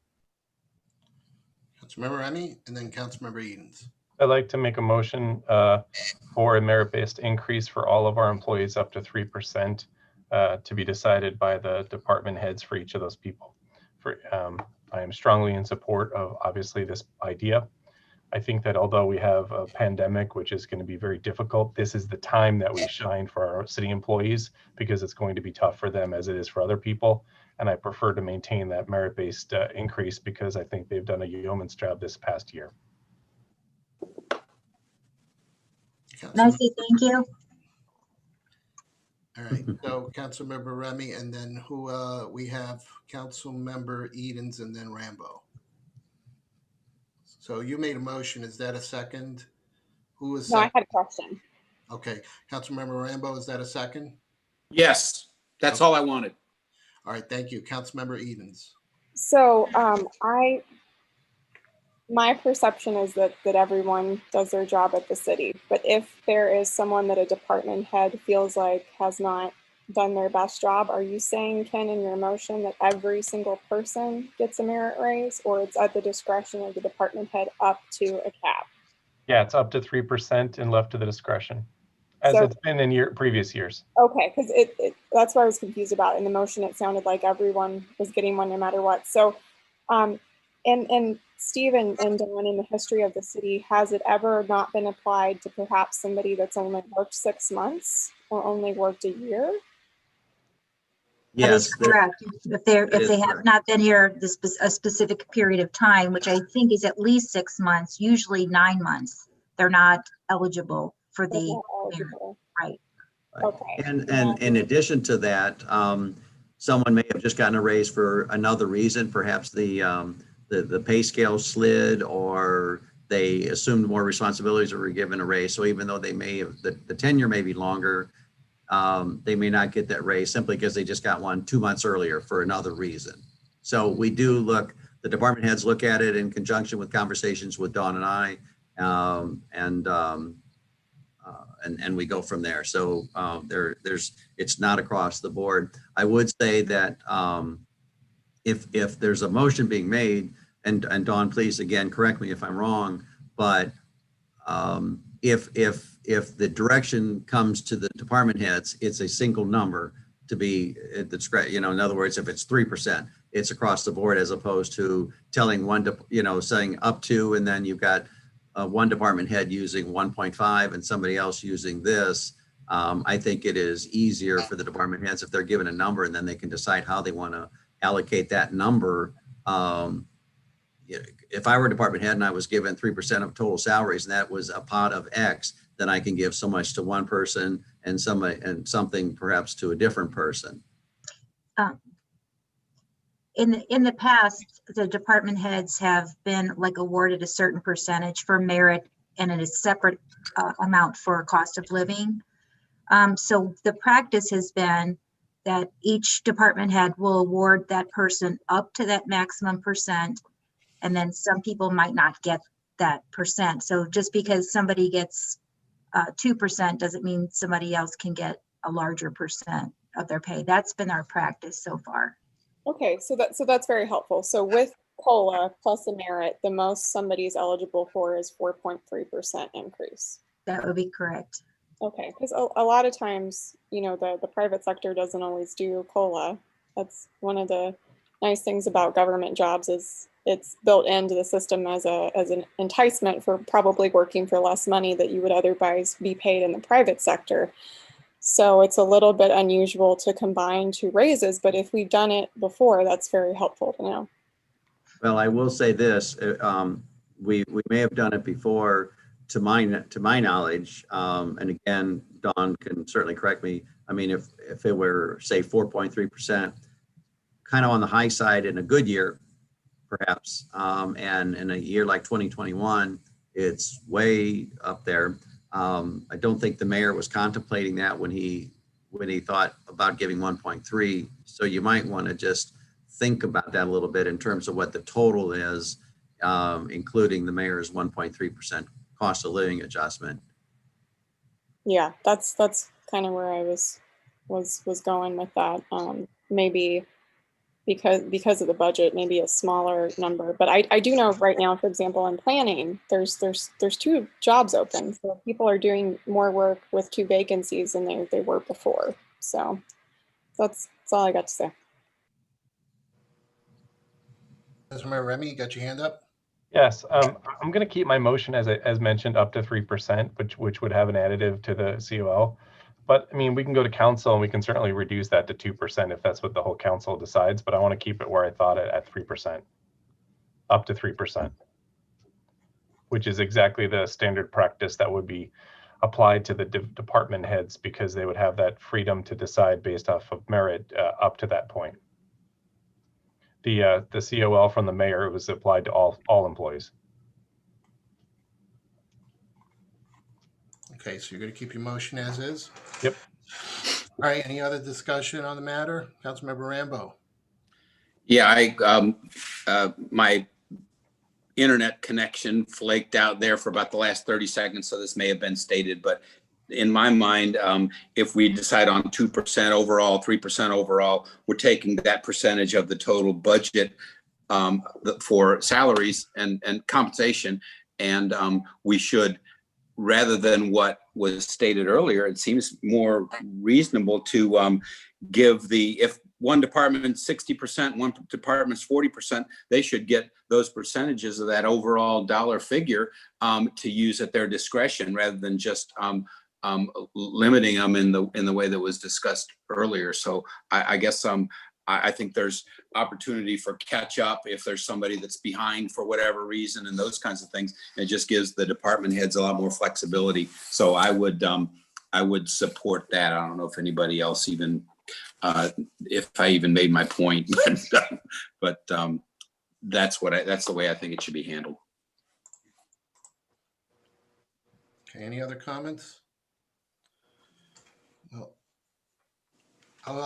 I will express some comment on this. I would fully support the city staff. I do think they do an outstanding job I also know that right now we're facing an unprecedented situation right now with the pandemic and the uncertainty it brings to budgets and decisions that need to be made. In my opinion, I'd feel better visiting the topic at mid-year. I think that it would give us an opportunity to see where things are, and then at mid-year, we could determine whether we go ahead and implement it. And if the year is exceptionally well, then we can always look at it retroactively and so forth in our decision making. But right now, I think it's very hard knowing that we're relying on CARES money in the city. We will not have CARES money, COVID CARES money in 2021. Seeing what other cities are going through, the city of Kimmswick will be out of money by the end of the year. Chesterfield is contemplating raising a property tax, and it's been reported that cities will miss their debt payments. And there's cities which I know in St. Louis County will be out of their general fund by the middle of next year. And so I think when we're asking our citizens and telling them that we're going to cut their services, and at the same time we're going ahead and giving raises, I think it just makes it a hard item to support. And I think I would just rather wait until we know better at mid-year. But to cut the services, and what we've got tomorrow in planning and parks, we're cutting the art festival. Right now, there is no money for the barbecue bash. And to go ahead and contemplate raises, I think it's just a hard decision to go ahead and do right now. I think I would be supportive of at least freezing how things are. Certainly, we're not looking to cut, those items, but we're. I think just waiting until mid-year would be the right thing. So that's where I stand right now. But again, I do support the staff, and with them, I just feel that it's for knowing until we get more certainty with what we've got. Councilmember Remy, you had your hand. I understand your sentiments. However, the cities that you just announced are much different than our city. They have a much larger city staff to population ratio than we currently do. We are down a few people in this city, which means our current city employees are actually doing more work than previously based off the allocation for the number of staff that we previously have had. I understand the sentiment about believing about, the current situation that we're in. However, I would argue that we demonstrate our support for our staff in this difficult time when they have less people, less by our words and more by our actions. And I think that this action is appropriate.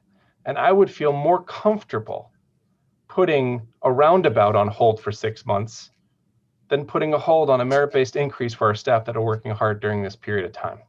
So that's why I'm pretty adamant about support for this. I'll make a motion to postpone to mid-year. There a second? Okay, there is no second. There's a motion on the floor on the other. Oh, well, motion to postpone. Okay. Yeah, but there's no second, so therefore, motion did not proceed. Ms. Edens? Yeah, I just have a comment on the main motion. So one of the reasons why, I think I fought so hard for adding an extra position is because I know that staff is overwhelmed, and of course that takes money. I will say I have been dealing with a lot of resident complaints about staff, and sometimes it's fair and sometimes it's not fair. So what would help me make a sell in a recession for a staff increase is the department heads really making a case about how overworked they are, because otherwise I know I've got residents right now who would be very mad if there was a salary increase, because they've already told me and chewed me out on the phone that I should be firing people, which is a very uncomfortable thing to hear. So the more I can make a case that anything that my residents are upset about is because staff is overworked, which is again is why they would deserve a salary increase, the more that helps me. So when we get to the main vote, I'll abstain, and I'd like to see at council a lot more information from Rick and Steve about that being an issue and what jobs have been doubled up on, so that I could make a public statement on behalf of that. So I'm counting on more information when we have that other recommendation for position at council. So I'm gonna abstain right now.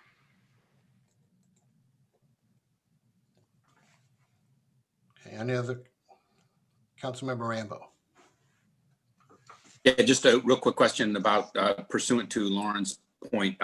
These individual salaries are not public information to my knowledge. We're just They're public. offering, 3% across the board or just whatever. And so you can, it's easy to say that that person, didn't get a raise. I mean, it's not like we're saying, hey, Jane over here did a crappy job in terms of the public perception, but she still gets a 3% raise. I don't think we're doing that.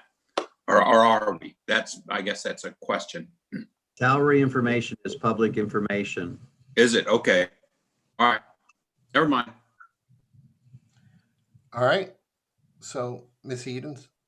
Yeah, I just I guess what I'm saying is help me help you, because I've got some very angry folks that are going to say, I don't think staff should, get a raise. They're not doing anything and yada, yada, yada. So if I can back that up and say it's actually because staff is understaffed and that's why responses are so delayed, then I can turn around and justify my vote for that. But I got to have that to argue. Councilmember Remy. I don't think it's unreasonable what Councilmember Edens is asking. And I'm sure you do this already, but I think it's imperative that when we receive those sort of opportunities for improvement, that we're passing those on to the city administrator to just be aware, because I think that's it's an important concern you raise, but I have no problem with your methodology to get to the council. With the motion on the floor, I do have a question. How will this motion be paid for? I guess, Councilmember Remy, how do you intend to pay for the salary increase? Out of which funds? Well, I think that we're going to find ourselves recalibrating some of these budget items when we get to council. And so I'd expect that we would free up some budget discretion for this purpose, because the amount, now that I've understood what it would be, is actually going to be less than I originally thought. So we're looking at an amount of money total, if everyone were to get this raise, that's going to be in and around a little under $47,000. Not a lot of money to free up. There may be ability to skim from some of the other projects that may in fact not need as much budget. Skim from, I'm sorry, which projects were you thinking? We'll get there at the meeting, Mr. Garitano. Well, I mean, are they projects that impact residents? Like I said, we'll talk about it at the meeting. I appreciate your interest, but we'll talk about the funds at the meeting. All right. So any other questions or comments? All right, roll call vote, please. Just a second, let me get to it. Chair Garitano, No. Councilmember Brost is out. Councilmember Edens, Abstain. Councilmember Farmer, Yes. Councilmember Flasher, Yes. Councilmember Rambo, Yes. Councilmember Remy. Yes.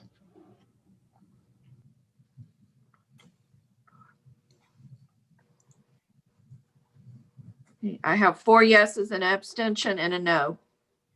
Okay, the motion passes.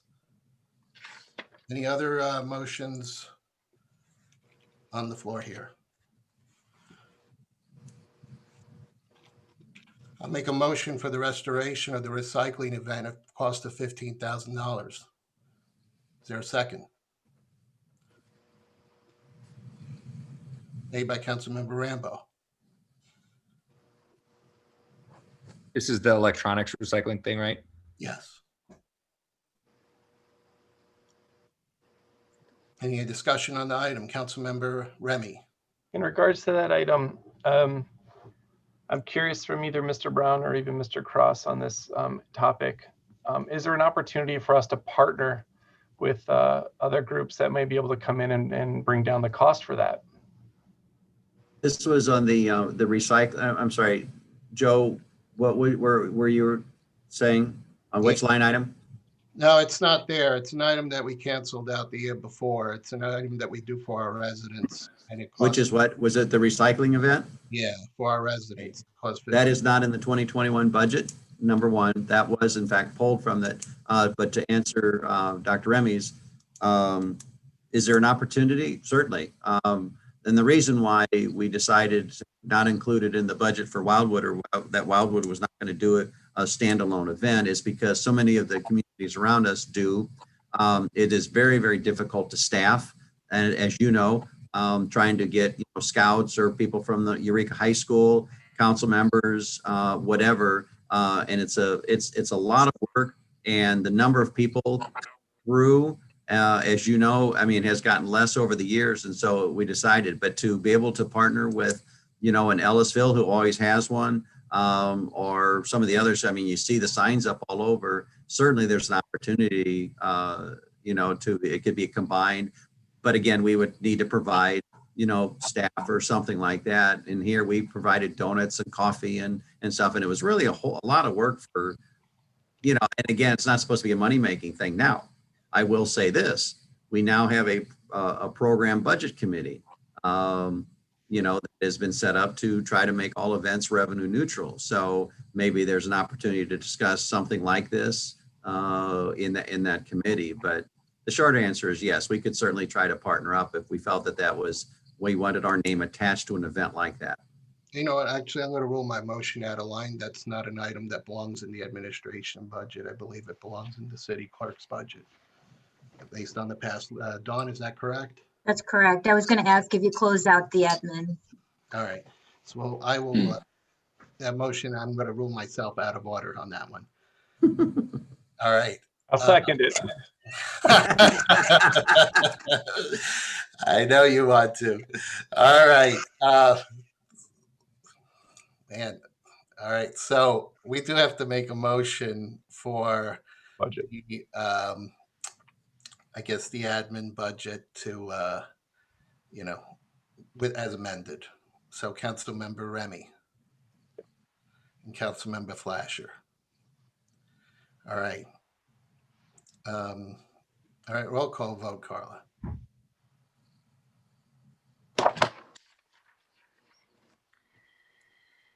Chair Garitano,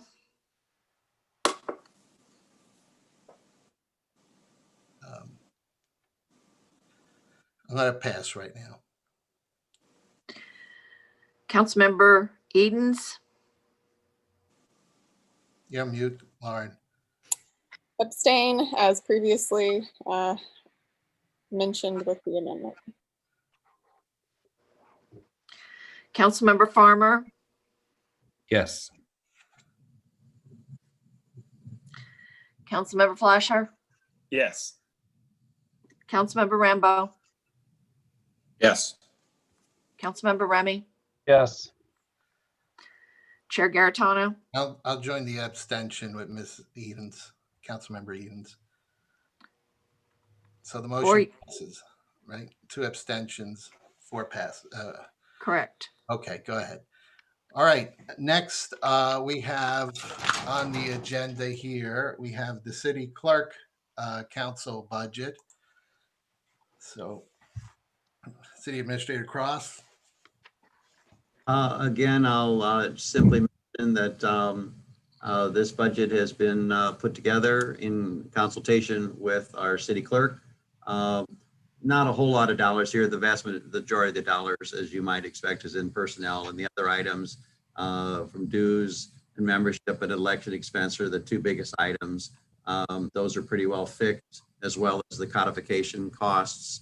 So not a lot here, but certainly I'm available to answer any questions you may have. All right, I see Councilmember Rambo's hands up. Is that correct, or? Thank you, sir. Yeah. Thank you. Sorry, I didn't mean to do that. Oh, the one time I pick on you, you don't have anything for us. Yeah, it's I don't know what's going on there, but anyhow, I apologize. I'm not sure how long it's been up. It's probably been up for 45 minutes. But by default, I'll just call on you each time. How about that, Rob? Works for me. All right, thanks. All right, so we have that on the floor. So Is your motion on the floor yet? what's that? Is your motion on the floor yet? My motion? No, it's not on the floor yet. Okay. All right. So we have, go ahead. Anything regarding this matter here? Councilmember Farmer. Can I just make the motion to approve it? All right. Making a motion to approve it. Is there a second? Councilmember Remy, you seconding it? Yeah, I'll second it, but I wanted to just make a point. I was hoping you made your motion because I had a follow-up. I was excited to tell you about it. Well, I think after hearing that, we might partner up. I'll wait till mid-year. Can I make a comment if possible? That might make it earlier. Go ahead. Well, I guess, yeah. I'll second the motion. Yeah. Okay. So, City Administrator Cross, one consideration for the item that Councilmember Garitano took back, but is interested in hitting at this at mid-year. I do think that it's a great idea to perhaps for us to look into, and I'm sure there's a number of people that could probably do this for us, which would be the concept of donation of unused or older electronics. I think with virtual for schools and other things, there may be an opportunity where you can get, there's a lot of nonprofits that are actually accepting. They're doing this free of charge. It actually provides the person donating also a tax benefit.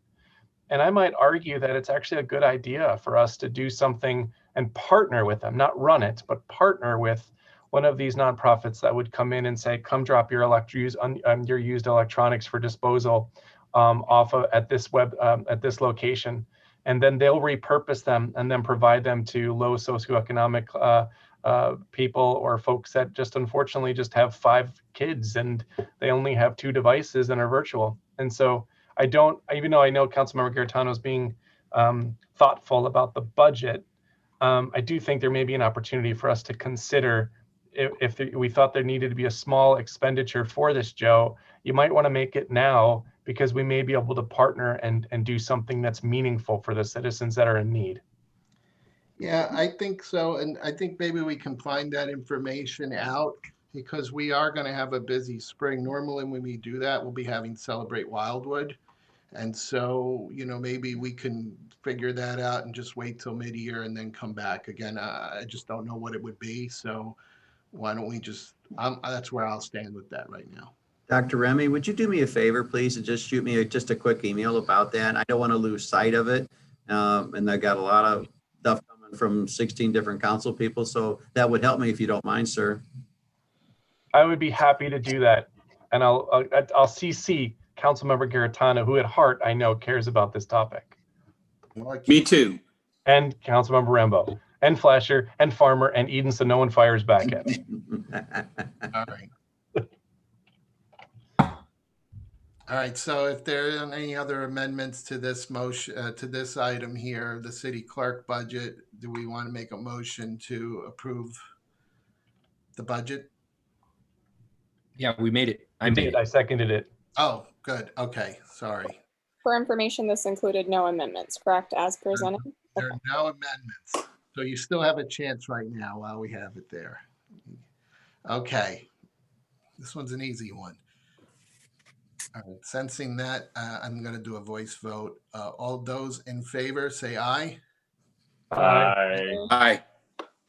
Any opposed? Any abstain? All right. The motion passes. All right. Then next on the agenda, we have the court budget. Is that the city administrator? Yes, sir. Thank you, Mr. Chair. Again, the vast majority of the expenditures are in the personnel section, which includes the judge and prosecuting attorney and assistant prosecuting attorney, that sort of thing. There's a few other expenditures for some contracts and Regis and so forth. I would like to point out with regards to the court budget, and this is something that is kind of an ongoing discussion right now, has to do with the revenues, as you all probably know, are significantly down with the court. Not as many, no warrants are being issued. A significantly less amount of tickets have been written over the past few months. So court is not in session, if you will. I just read something today that came from our court clerk that our municipal court operates under the same guidelines that St. Louis County courts. And so though that is looked at weekly. I had a discussion at the end of last week with Judge Brunk with regards to what he envisions as to any time frame when we might be able to open our court. There are phases, phase 1, phase 2, phase 3. And as he explained it to me, you've got to completely get through phase 1 before you can do phase 2. And if you stub your toe, to use his words, you go back to the beginning of phase 1.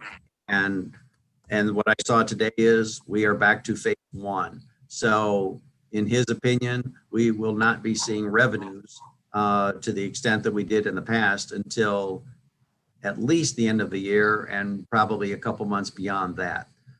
So we have expenditures that are laid out here that exceed revenues by a pretty good amount. We have 2 individuals, 2 full-time employees in that department. And as you can see at the top, 3 intermittent police for community service. That was held back for a while. We are doing community service days, where folks are out there picking up trash off the highways and so forth. I'm just pointing out to you that the expenditures are projected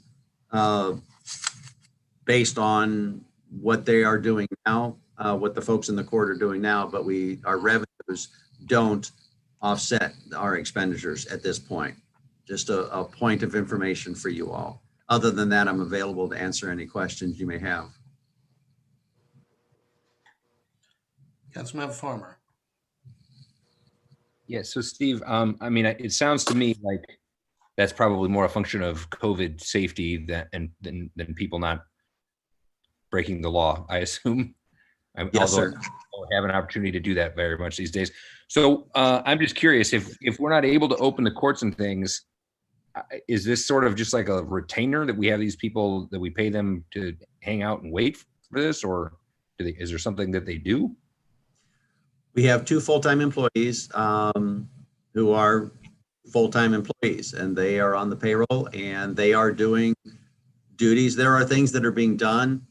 Again, I've discussed this with the court clerk. Vaughn, is that her title? Is that Laura's title, court clerk, or am I saying that right? Court administrator. Court administrator. Okay, sorry. So the court administrator, as well as Judge Brunk. But they are all doing things. There are things that are happening, but not to the degree that they were before. I've also had conversations with Captain Mundell in terms of why the number of tickets being written is significantly less than they have been prior to COVID. Not sure there's a real good answer about that. So the folks are doing things. Are they doing as much as they did before? No. But at this point, the payroll dollars are still at the same levels as they were pre-COVID. Yeah, obviously we're all kind of adjusting this thing. I don't know. I certainly don't think I want to get rid of somebody's job because of the, especially something that would come back around. I'm just wondering if I am curious from a policing perspective, is it because there are less people out and about, or is there just less risk, I guess, maybe more risk management in terms of, is it really worth it stopping somebody that rolls through a stop sign currently? I would suspect that's probably a little of both. All right. Is there a motion then to approve the court budget made by Councilmember Flasher? Is there a second? Made by Councilmember Farmer. Any other discussion on the court budget? Any amendments with the court budget? Okay. All right. Anything else? I'd just like to know if any of the staff can climb trees. Yeah, the judge. So We doing a voice vote on this one or a roll call? I know it's not as Maybe a defendant, controversial. Rob. usually, Maybe What's they get out that? of their ticket. Maybe a defendant. They'll get out of their ticket if they climb the trees. Hey, no, I think this one is easy to differentiate, so this will be a voice. All right. I don't sense any dissenting opinions on this one. So all those in favor say aye. Aye. Aye. Any opposed? Any abstain? All right, the motion passes. We need more court budgets. All right. We don't have any other items ready for action. Anything on the miscellaneous? I got something. So Councilmember Edens, and then was that Yeah, Councilmember it was actually a comment, and I couldn't find it on my phone quick enough. I just wanted to share it when I said before, you know, to Rick and Steve and Don to help me get more information so that I can justify to my residents a salary increase. And I didn't want to air this at council, but I wanted to let you know what I'm up against with my residents. So this was sent to me. It said, and I'm not saying I believe this, I'm just saying that I have folks that are mad, and I think it's because you guys are overworked. And this person wrote, Wildwood employees make far more than other municipality employees in the same position. What does it take to get Wildwood employees to just do the bare minimum of their job? Sorry about this message this morning, but I just can't believe the level of incompetence of well-paid Wildwood employees. That is the harshest one I have gotten, although this is not the first one. So any information that I can give back to these residents about why salary increases are important or why we need additional positions filled would help me tremendously. Because otherwise I'm gonna get yelled at that staff doesn't deserve anything. So just help me out. And Mr. Cross, is that a response from Ms. Edens? And then I'll get to you, Mr. Remy. Yes, Ms. Edens. I'm taking a deep breath before I speak. Yeah, that was, and I've already talked to this resident. I explained that I felt like our staff works hard, that we have a very small staff, that we are understaffed. So I want you to know Our staff does not work hard. Our staff is the hardest working staff in any municipality. This staff works harder than any team of individuals I have worked with in 45 years of business.